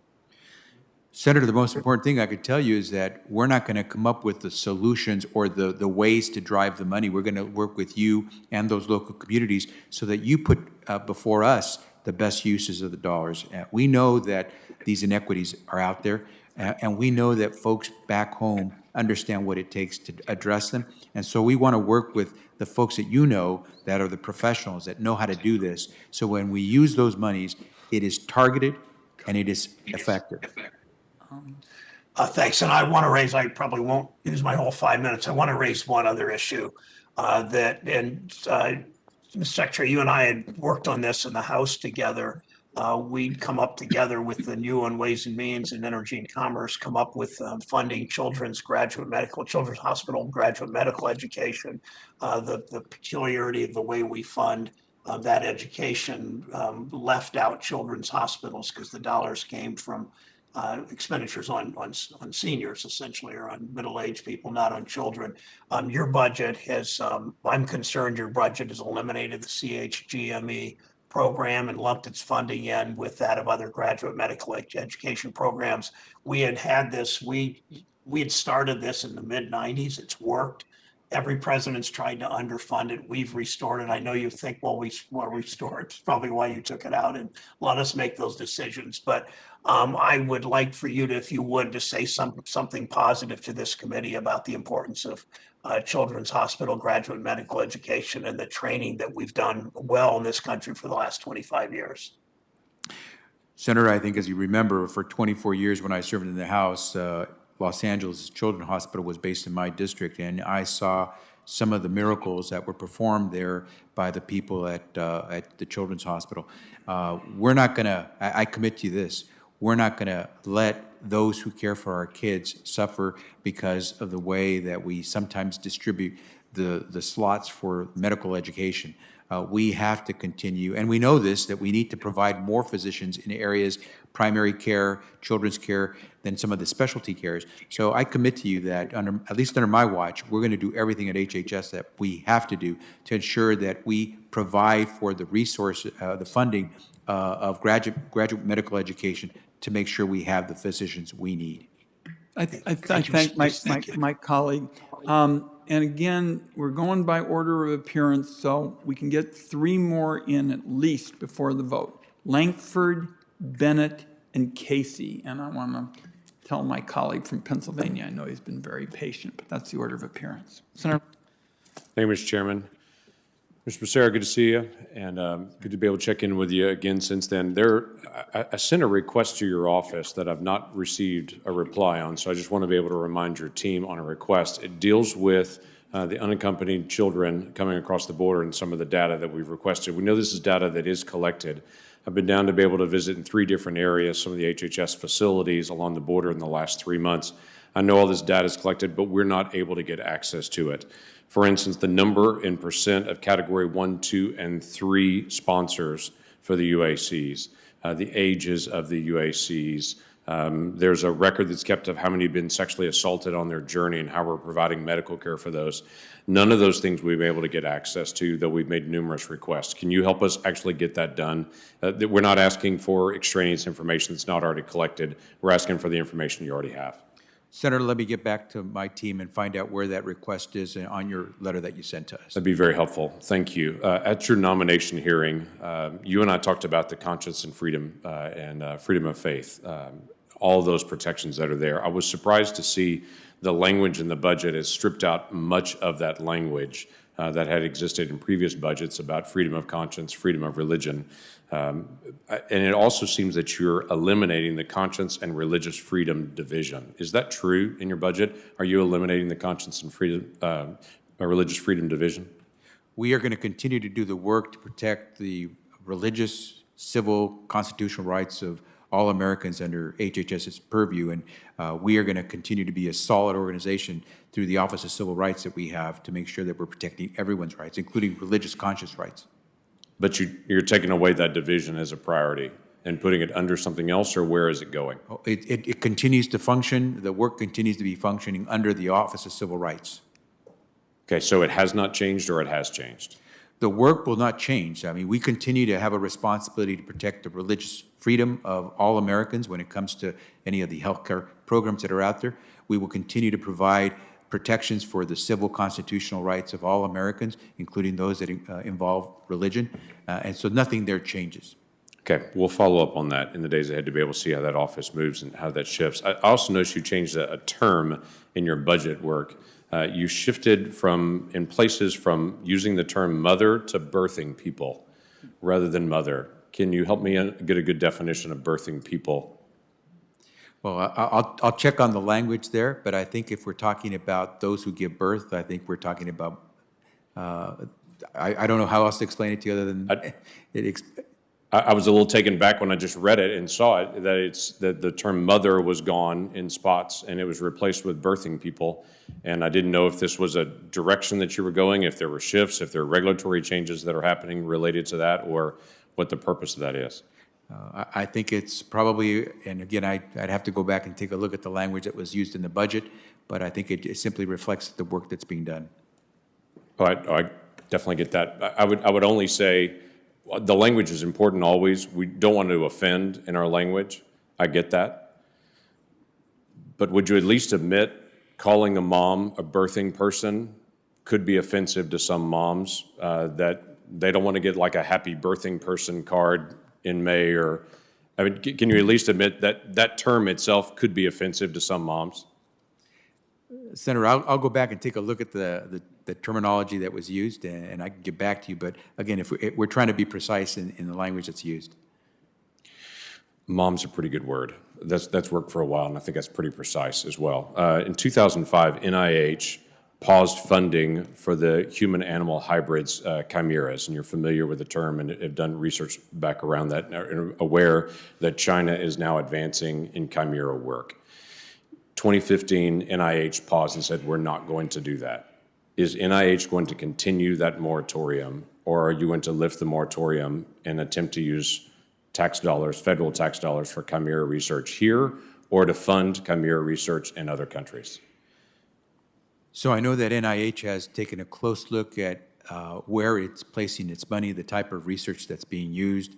I think you'll understand and respect the fact that we give NIH a great deal of latitude because they take action based on the science, not on the politics. And so you'll understand when I say to you that what NIH will do tomorrow is not because the Secretary of Health and Human Services has told them to go in a particular direction. It's because the science takes them there. And we can make sure we give you a better response more directly by NIH on where they plan to go. But I would not want to infer to you that I will dictate to NIH what they will and will not do. Please be glad to be able to get that information back, because this is not just a science, this is an ethics and moral issue as well. Colleague, thank you. With the thoughtfulness of Senator Daines, we'll go with Senator Bennett, Senator Casey, and then Senator Daines. We're going to do all that before the vote. Senator Bennett on the web. Thank you, Mr. Chairman. And Secretary Becerra, it is great to see you. Can you hear me? I can. Great. And I hope you and your family are well and that you're settling into your new role. The last time you were here, we spoke about the importance of a public option as finishing the work of the Affordable Care Act. And I am thrilled that the budget makes the changes we made in the American Rescue Plan to the premium tax credits, made those changes permanent. And as you know, this is an important provision in the Medicare X Choice Act, my bill with Senator Tim Kaine, to create a public option. In Colorado, we've seen premium decreases as a result, anywhere from 17 to even much more than that, depending on where people live. For example, a family of 4 in Summit County, Colorado, are going to see average savings of $151 a month, which is a tremendous accomplishment, and that's why we should make these credits permanent, to allow for continued savings from America's working families. I'm really concerned that without establishing a public option alongside these credits, there will be many Americans who won't have a quality plan offered in the area they live. Many of those are rural areas, but not only. In Colorado, there are 10 counties where there are no plans or only one plan in the individual market. This obviously reduces quality and competition and increases cost. Could you discuss your views on a public option and provide a timeline on when we can begin working in earnest together on refining our proposals? Senator, thank you for the question. Actually, my views on the public option are fairly well known. When I was a member of the House, I was active in those issues on the public option and in my votes. Certainly, President Biden, which is perhaps a more important person to concentrate on here, has said he is very supportive of a public option as a way to help reduce the cost of coverage for all Americans. And the president has said he is very open to working with House and Senate to try to come up with a solution which could include the public option. And we look forward to working with you and other members who've been trying to formulate a good plan that could get votes. I will simply tell you that whether it's on the cost side, public option has been shown, whether it's through the Congressional Budget Office or the Office of Management and Budget, that the scorekeepers for the Congress and for the executive in producing savings. And as you mentioned, what we want to do is provide greater access. The public option is one of those opportunities that gives Americans a greater chance to get coverage at a lower cost. I hope we will work on it. As you know, the president ran on this, and you're right. You're absolutely right. It saves the federal government money while creating universal health care through a choice that every American can have. I mean, I think this would be an extremely a successful initiative and a popular one with the American people, especially after the pandemic. So anything we can do to help with that, I hope you'll let me know. Let me, in the last couple minutes I have, turn to another part of your budget. The budget includes $400 billion in funding for home and community-based care through the American Jobs Plan, which will transform the way that we care for individuals in their homes and communities. This funding through Medicaid will take care of the most vulnerable Americans, especially children and youth, and this type of care was absolutely critical in Colorado over the course of the pandemic. I'm concerned with the increased rates of mental health illness that young people are experiencing, leading to death by suicide, substance abuse, or other mental and behavioral health challenges. How should we use this funding to help address these mental health challenges, and how can mental health be integrated in home and community-based services for children receiving these services? Senator, I know that there are a lot of folks back home in Colorado and my state of California, throughout the country, who would chime in and tell us what's worked, the best practices. But what I will tell you is this: the closer we get to someone's home, their family, in providing that service, the more likely we'll see success. The more you farm out people to these institutional settings, I think the less caring it seems and less loving the care that would be provided. So I think the home and community-based setting is crucial, and to the degree that we have innovative programs that are out there that we can help support, I think that's what we'll try to do at SAMHSA. Working with you and folks that you know back in your home state, I think we'll try to do the best we can in not just in Colorado but throughout the country. But really, it's pretty straightforward, not rocket science. Try to provide the treatment that people need as quickly as you can, hopefully to prevent things from getting worse. Try to do it as dear to someone who's dear to that person as possible, to make it a loving setting. And then try to make sure that you're implementing some of the innovation that's out there, providing resources to those who've shown a different way that's working well for others. The time of Thank you, gentleman Mr. has expired. The very patient Bob Casey. And then Senator Daines, also patient. Mr. Chairman, if I cut my time in half, can Senator Warren go after your? We are going to do our best, Okay. because you all have been such good scouts. I'll try to keep the first question brief. Mr. Secretary, great to be with you. You've been asked a couple of times about home and community-based services, which is a huge priority for me, but more importantly for the people that will benefit from it: seniors, people with disabilities, and of course the workforce who does heroic work. You have your own personal experience with your dad, so I know you understand the necessity of it. I'm not going to ask you a question, just want to commend the President and the administration and you and others for making it such a priority. Just highlight one individual in my home state in Lancaster County, Caitlin Montanez, who has provided care for her father, Louis, who's had younger onset Alzheimer's, and she's one of those great examples of a family caregiver out there who's doing that important work. For so many families, home and community-based services, just like childcare, is their bridge to work. They may need a bridge, a physical bridge to work, but the bridge to work for so many families is home and community-based services. So we have to get that done as part of the caregiving infrastructure.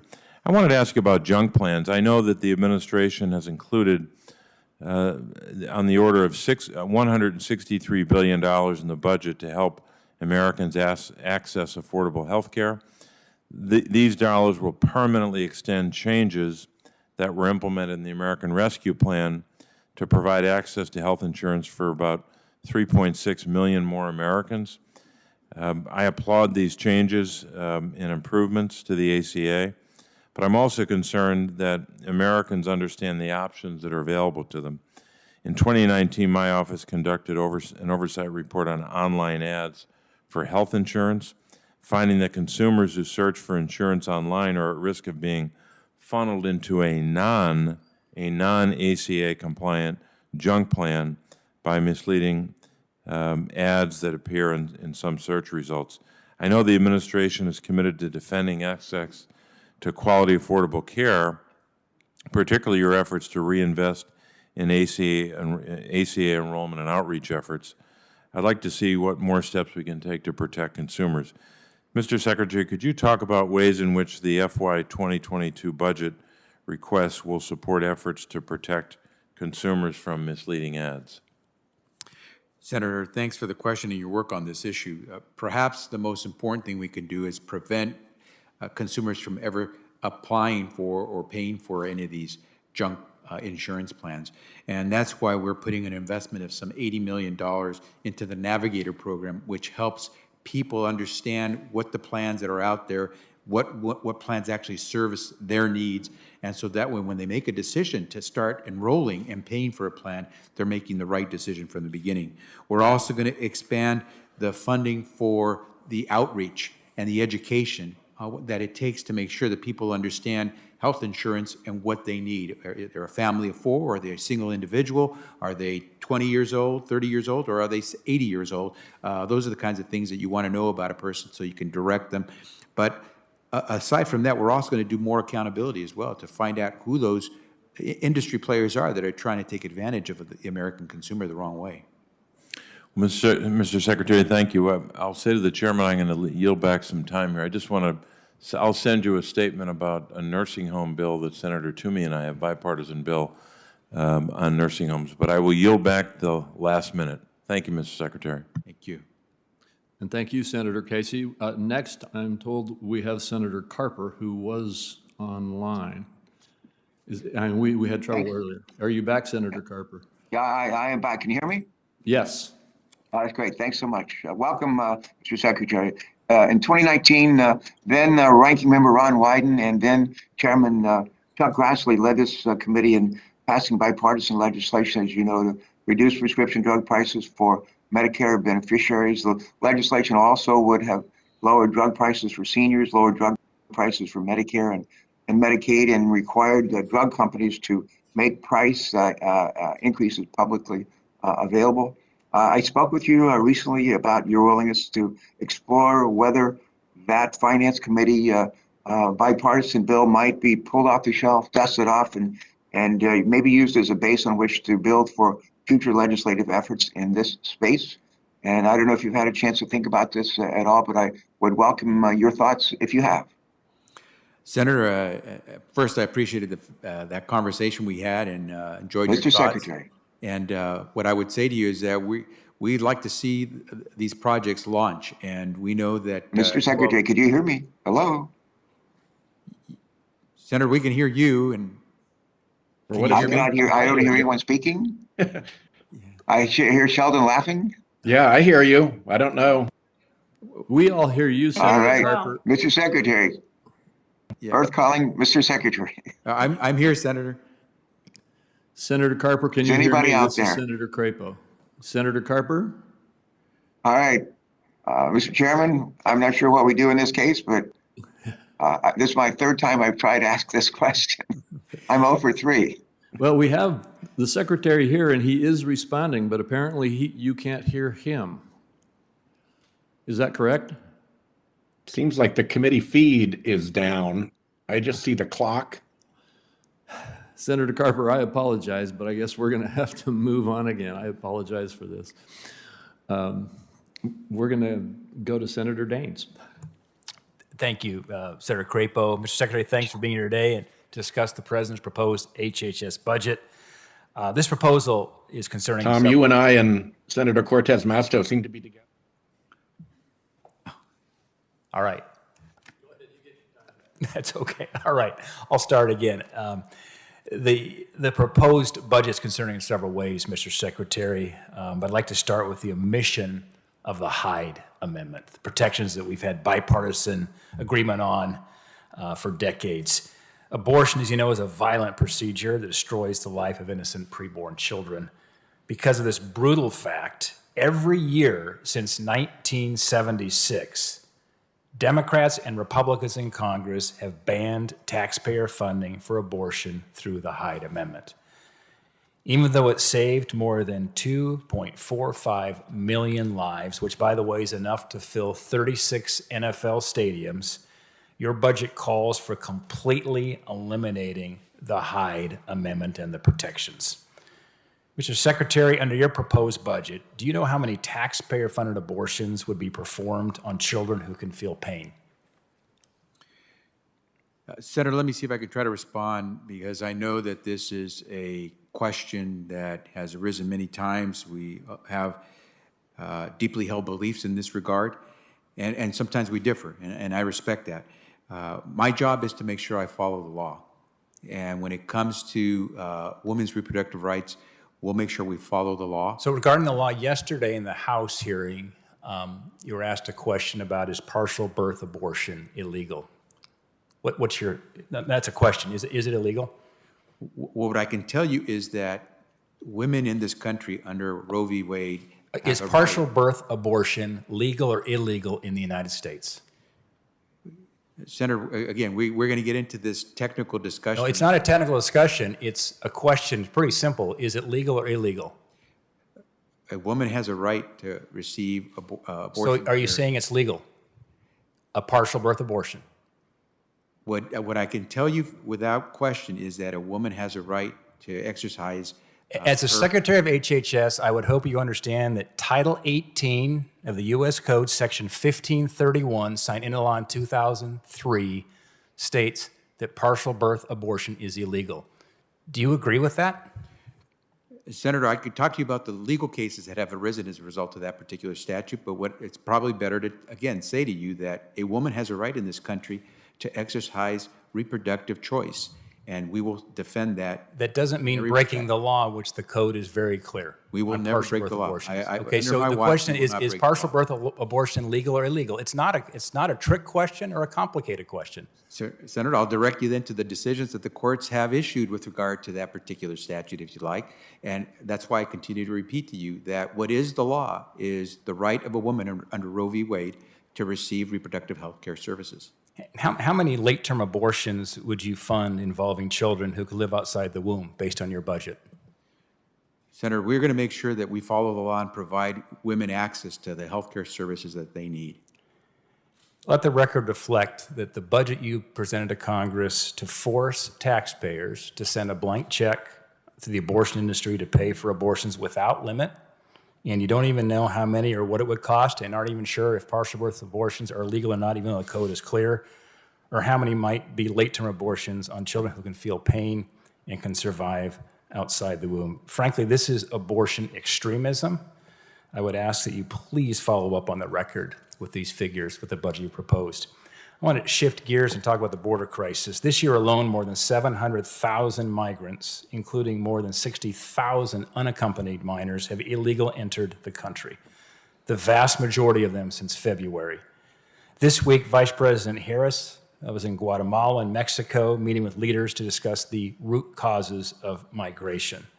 She was appointed by the president 78 days ago to lead the administration's response to the border crisis, yet she still hasn't taken a trip to the southern border. Mr. Secretary, if the vice president and this administration is serious about finding the root causes of migration, shouldn't you be looking at your own policies, which have clearly driven this problem to an unsustainable level? Senator, again, the law requires that we address the issues at the border. At HHS, again, we have responsibility for the care of those unaccompanied migrant children. I won't speak to the issues that are under the jurisdiction of the Department of Homeland Security, but what I can tell you is that if there is a child who is unaccompanied, who comes across the border, it is my responsibility under HHS to make sure that we provide for the time that that child is here. And again, I don't make a decision on whether the child is sent back or not. Do you believe any of your policies have created incentives and been part of the problem we're seeing on our southern border? We're following the law, Senator. The law was created by Congress. we're going to continue to follow that law. Do you believe any of the changes in policy of the Biden administration, which occurred the first few months of his administration, have contributed to the crisis we're seeing on the border? I appreciate that the president wants us to follow the law. If we have a broken immigration system, I don't think you can blame that on the new president, President Biden. President Biden already put before this Congress a proposal to reform our immigration laws.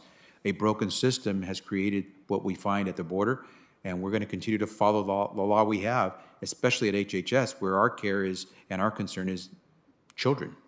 Thank you, Mr. Chairman.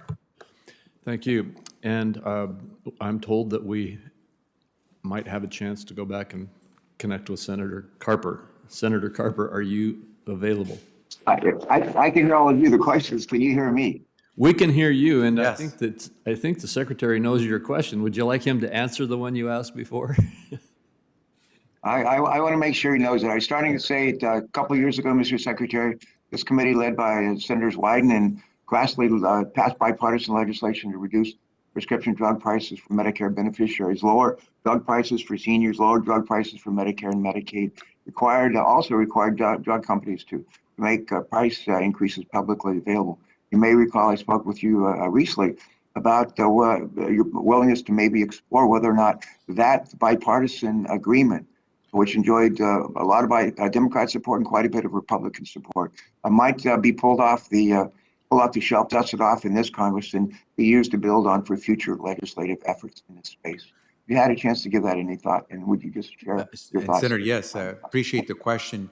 Have given a great deal of thought, and we're actually working right now to try to be supportive of the work that you're doing, and certainly the work that Senator Wyden and Senator Grassley have done, so that we can try to see progress made. There are any number of proposals that are out there. The president has made it clear he is supportive of making progress in reducing the price of prescription drugs. He has been supportive of negotiating drug prices. He has been supportive of the efforts in the Wyden and Grassley legislation to try to deal with high prices through rebates. We are open, we're ready, we're waiting to see where you all wish to go as well, and we'll be good partners as we try to help Americans pay less for their prescription medication. So that's encouraging. I would urge you to be proactive. There's an option here. There's a possibility we could do something again and build on what we agreed to 2 years ago. Second follow-up question to this, also with respect to prescription drug prices, Mr. Secretary. President's budget calls on Congress to pass legislation to lower prescription drug prices, in part by allowing the Secretary of Health and Human Services to negotiate directly with pharmaceutical manufacturers. However, there's been debate amongst some of my colleagues on what negotiations would actually look like. And as the principal negotiator in this proposal, what approach would you take? Just share with us some insights as to what kind of approaches you would take to negotiating to lower drug prices, and what authorities you'd be looking to us in the Congress for to make this happen. Senator, the last point you made is where I think we should start, which is that we will look to Congress to see how we can get this done. We may have ideas, and we certainly can provide technical assistance, but there are any number of approaches when it comes to how you would negotiate those prices. H.R. 3, legislation that passed in the House last year, provides one means. Others have other ideas. All I know is that the president is anxious to work with Congress to reduce the cost of prescription medication. Thank you so much. Good to see you. Thank you. Thank you. And now we have Senator Whitehouse and Senator Warren in that order. Senator Whitehouse is online. I hope we're... I am online. Go ahead, Senator. Senator Crapo. Thank you very, very much. Welcome, Mr. Secretary. I want to add to the conversation about a public option. Senator Brown and I actually wrote the original public option that we came one vote away from getting into the Affordable Care Act. And we are delighted with Senator Bennett and Senator Kane's activities in this space as well. And my ask would be that when you have your team assembled to deal with the public option and look at the specifics of eligibility and actuarial solvency, that we have a meeting, that you convene a meeting with your operating people and all four of our offices so that we can get to the detailed work of drafting legislation that you and the president could support. Senator, we'll be available to you whenever you call. Do you have a team yet assigned to public option? We have a team that's been working on a number of these different proposals because we want to be ready for whenever you all might launch. Great. Okay. Well, we'll organize the meeting then, and I appreciate it. You and I have had this conversation before, and you mentioned it just now regarding your dad passing away and how important it was to your family to have him home and to have support from the healthcare system. I had, as you know, the exact same experience, and it was meaningful to me. You also talked about local leadership and models. I just wanted to point out to you that for the better part of a decade now, I've been working on a model for end-of-life care that we have pretty well teed up in Rhode Island.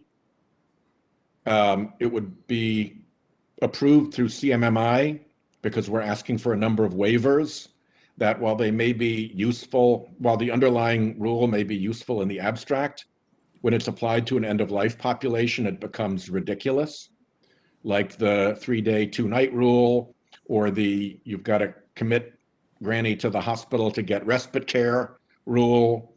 And what we want to do is to get a Rhode Island project up and going that combines all the waivers. And I think as you've talked about local leadership and models, this is a really important thing to me.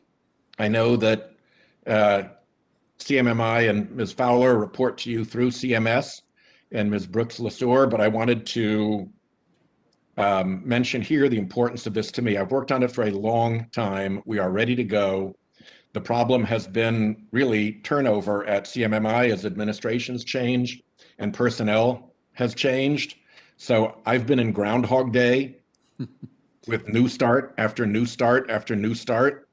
And this is the moment where I'm actually quite determined to finally land this thing after circling and circling and circling. So I urge you to let your team know that this is important to me. And I think it's a good project. And if you'll take a close look at it yourself, I think you'll see that this is the kind of thing that you and Ms. Brooks-LaSure and Ms. Fowler should all give a thumbs up to. So I flag that for your attention, if you don't mind. Senator, look forward to working with you on that. I flagged it for my staff. We'll follow up. Great. I've been through enough Groundhog Days on this. I hope you can appreciate that impatience comes at some point. I hear it in your voice. The last thing that I wanted to mention to you, and this is part of a much bigger conversation, I understand, is that we are hitting in 2024 Medicare insolvency for the first time. We have massive cost savings from my favorite graph that I've showed you before and showed in the committee all the time that occurred post-ACA compared to previous projections. I think that has to do with a lot of the work that we did in the ACA. The unsung heroes of the ACA were, in fact, CMMI and the ACOs. And in Rhode Island, we have two particularly stellar ACOs that are like national best in class. So I'm really eager to make sure that the delivery system reform effort continues, because to the extent we can save money through the famous triple aim by improving care, improving the experience of patients, and reducing cost, not just the old, bending the cost curve down, but actually reducing cost. I think we've shown we can do that. And I'm a little bit discouraged that that delivery system reform emphasis doesn't really appear in the budget anywhere. And I really hope that this is something that we can get serious attention from your organization onto to make sure that we're expanding the ACO program, expanding delivery system reform, expanding payment reform, and making the whole healthcare system more responsive to patients in ways that will actually bring down costs because it will keep people healthier. Senator, I can only say that we'll look forward to working with you on any number of those subjects, and it probably will bring back memories of the work that I did when I was in the House. So we shouldn't take any bad signals from the failure to mention it in the budget. I thank my colleague from Rhode Island, the senator from New Hampshire. Well, thank you, Mr. Chair, and thank you and the ranking member for this hearing, and thank you, Secretary Becerra, for being here today. Thank you. Mr. Secretary, I am pleased to see that the President's budget requests a 50% increase in funding for state opioid response grants. Since 2017, I've worked with my colleagues to secure and increase funding for these grants, including more than $86 million for New Hampshire. This funding has enabled states to begin to make progress on addressing the opioid epidemic by expanding access to life-saving treatment and services for those struggling with substance use disorder. Earlier this year, you and I spoke about ensuring that states do not experience dramatic cuts in funding from the state opioid response program, cuts that could jeopardize critical state initiatives. Unfortunately, the Department of Health and Human Services has not provided clarity on this issue in the months since, so the continuity of funding to states remains uncertain. So let me start by asking this. Do you agree that this uncertainty is problematic? And as Secretary, will you ensure that states do not experience dramatic funding cliffs in their state opioid response grants from one year to the next? Absolutely agree that it would be problematic to not address this. But here's the rub. To address it, we need the funding, and that's where we hope that the Congress will act on the President's budget request. I hear you on the need for additional funding as the problem gets worse in some other places, but let's be clear, you have the authority to adjust these grants within your current authorization. So let's just go through what you think you have the authority to do and what I think you have the authority to do so we can be clear. Do you agree that HHS has the authority to modify the number of hardest hit states in the state opioid response grant funding formula set aside? Senator, and again, thanks to your staff as well for working with my team. We have a number of authorities. I think it's easier said than done to say that we have the authority to make those modifications. Each of those modifications would have consequences that would impact a number of other programs and services in states as well. But what we're talking about is states with very modest reductions in mortality rates from opioids having made some progress, and then the possibility of a dramatic cut really sending them backwards. So let me tell you what I think you have the authority for, and then perhaps our staffs can follow up on this. I believe you have the authority to modify the number of hardest hit states in the state opioid response grant funding formula set aside. I believe you have the authority to ensure that the formula avoids significant funding disparities between states with similar mortality rates. That's what we're really talking about here.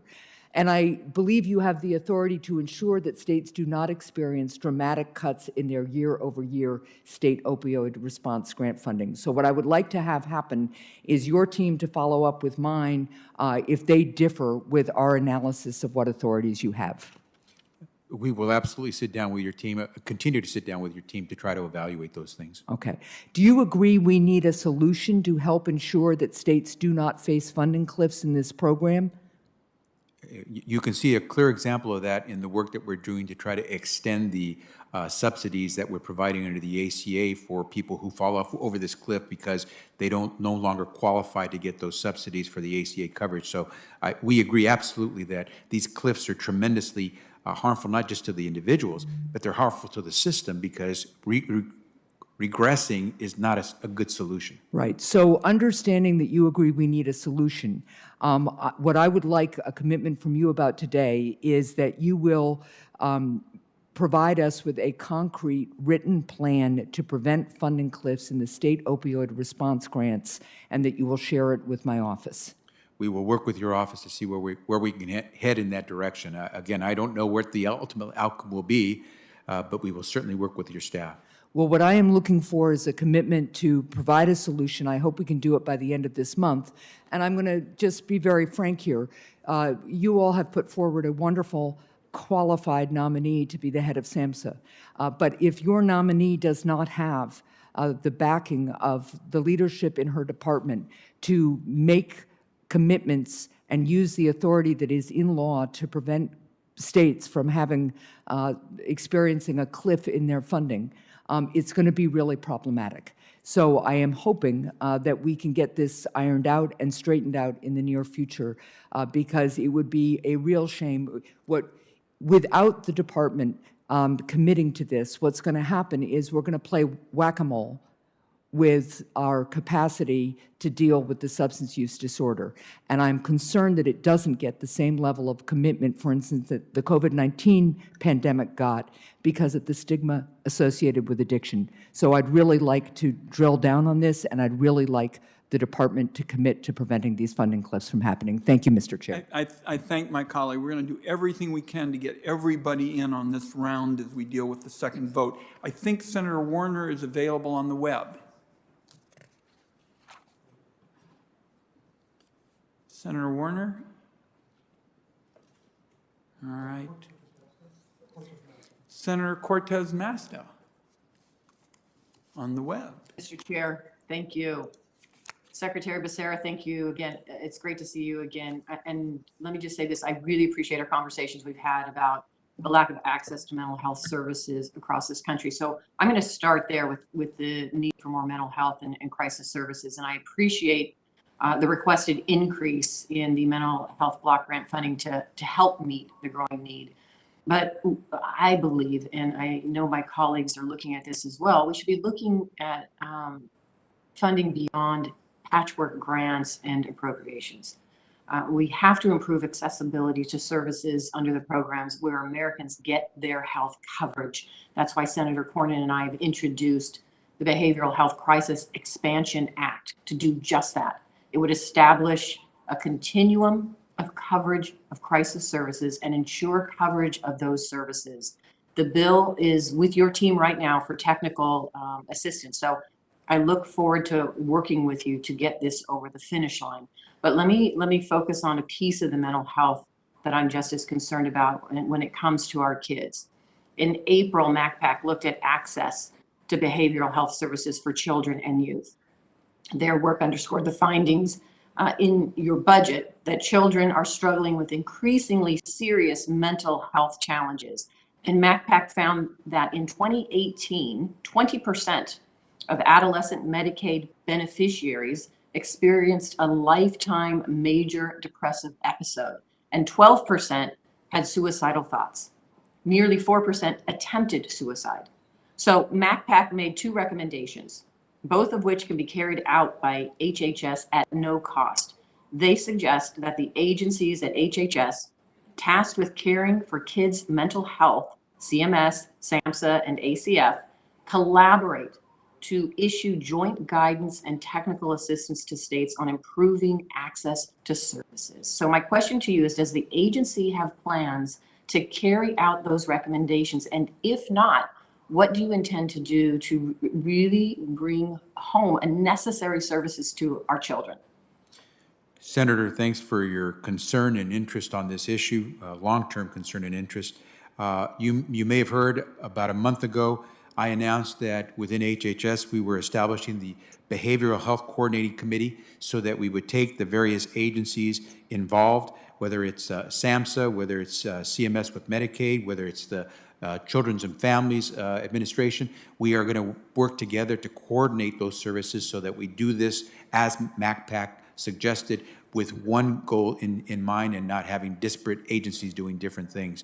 We've also got a coordinating committee within that will focus on children and youth.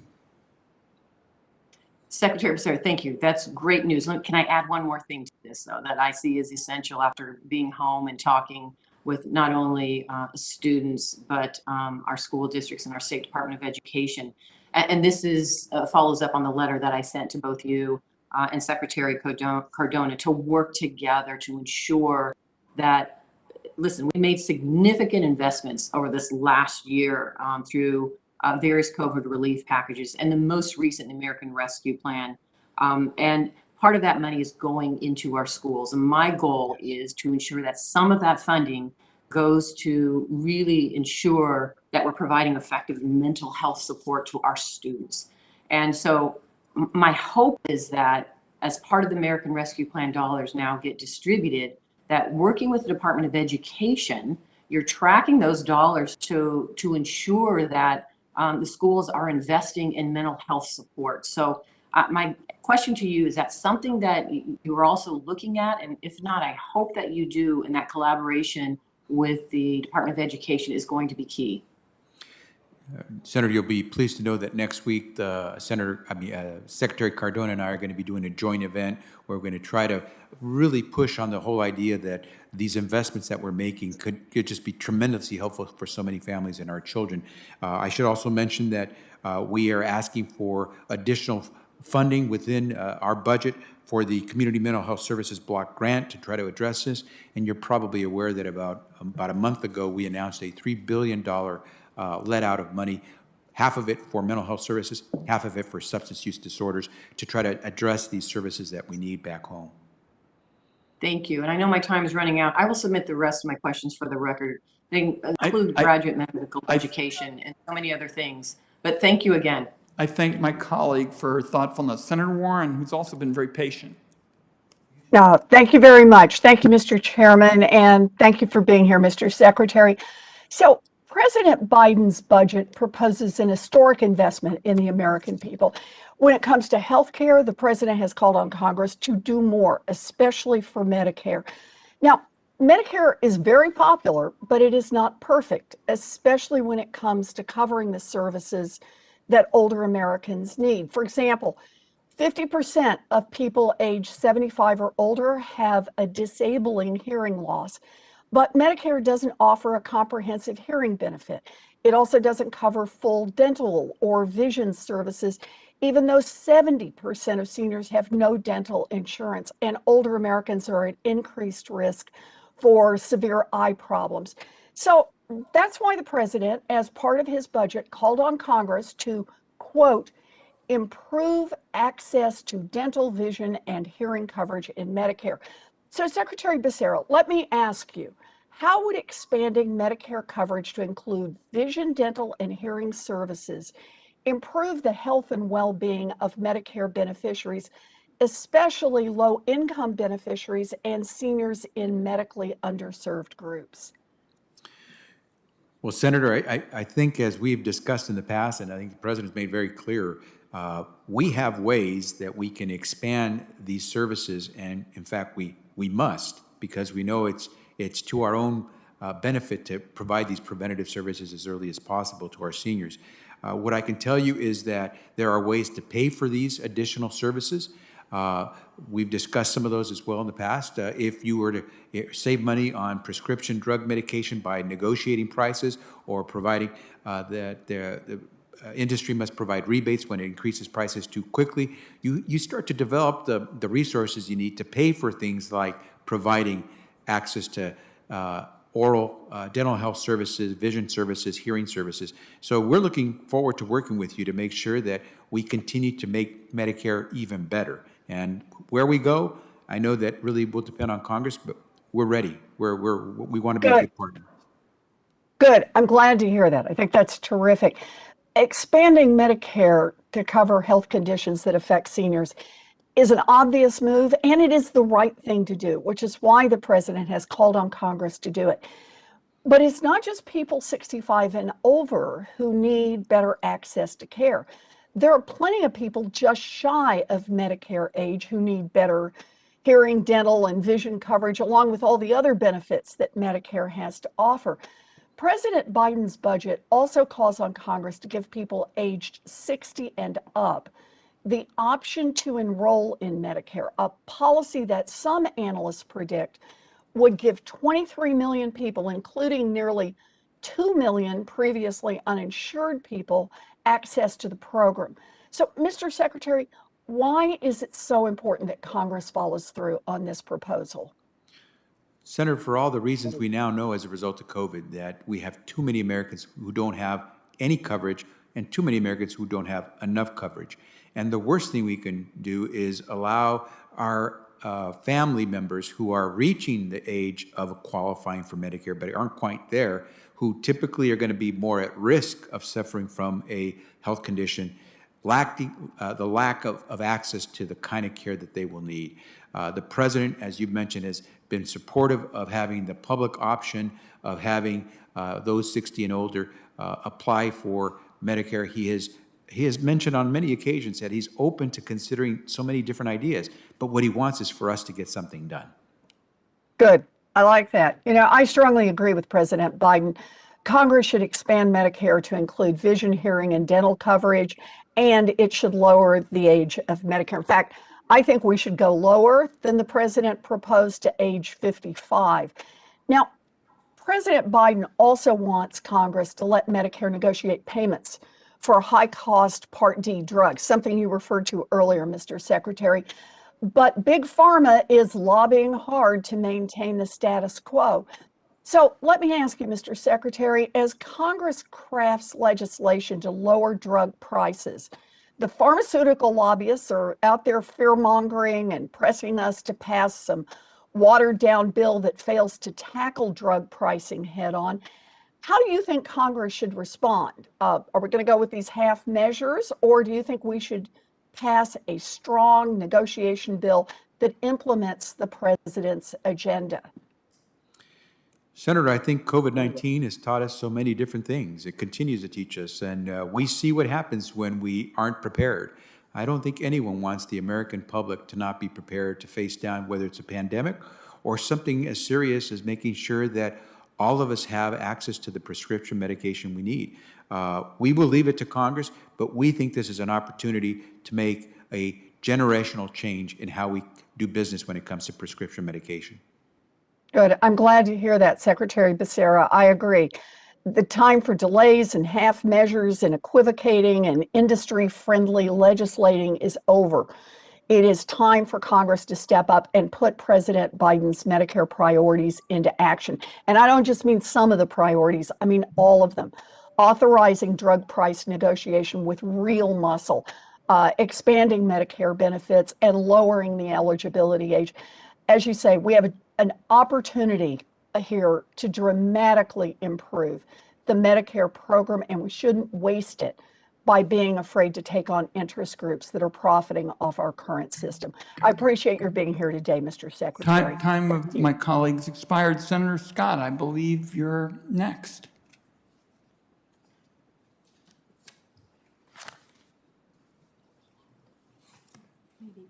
Senator Scott, one more time. Senator Young or Senator Burr? All right. Let me just do one more check on Senator Warner. Are you on the web?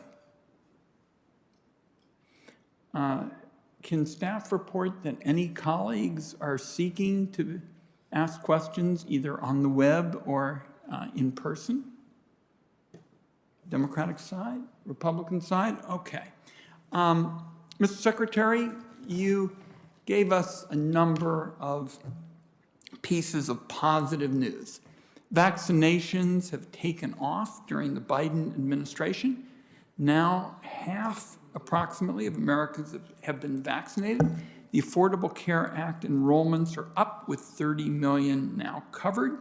And the Biden administration has made a commitment to something I've been interested in since the days when I was co-director of the Gray Panthers, and that is a real seamless system of home and community-based services. And Senator Casey has been our champion on this here in the committee, and I look forward to the day when families can really have access to a wide array of choices for their relatives. They may decide on home care. They may decide on traditional nursing home care. Some will need, for perhaps short periods of time, nursing home care that's almost like a hospital. Some will look at assisted living.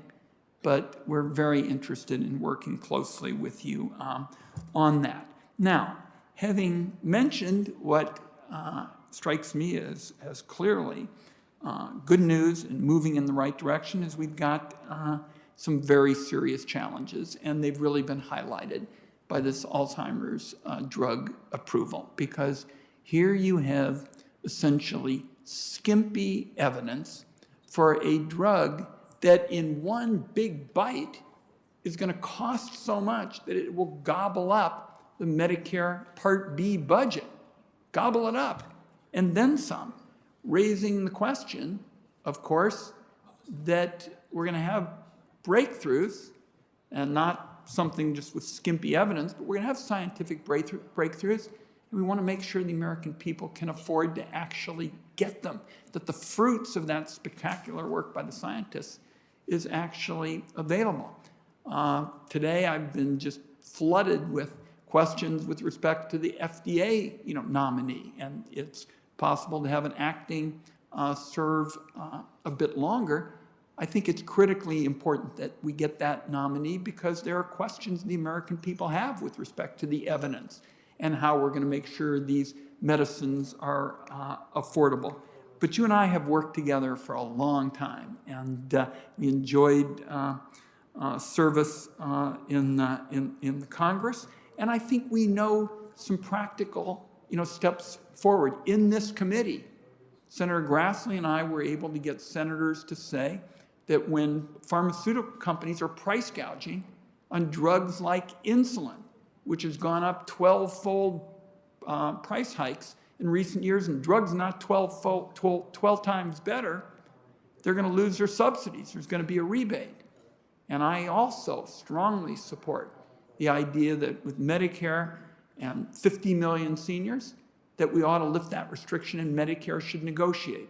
Now, as I try to find common ground with my colleagues, and I've talked to Senator Crapo and Republicans and Democrats alike, I welcome their ideas here in this committee. We'll work closely with you on it, Mr. Secretary, and we look forward to continuing our work with you and build on the positive news that you gave us today and recognize that we've got some very heavy lifting, particularly in terms of taking on some of the big entrenched lobbies in healthcare so that we can make real changes that help people, like lowering drug prices, and we'll look forward to working with you in the future. With that, the Finance Committee is adjourned.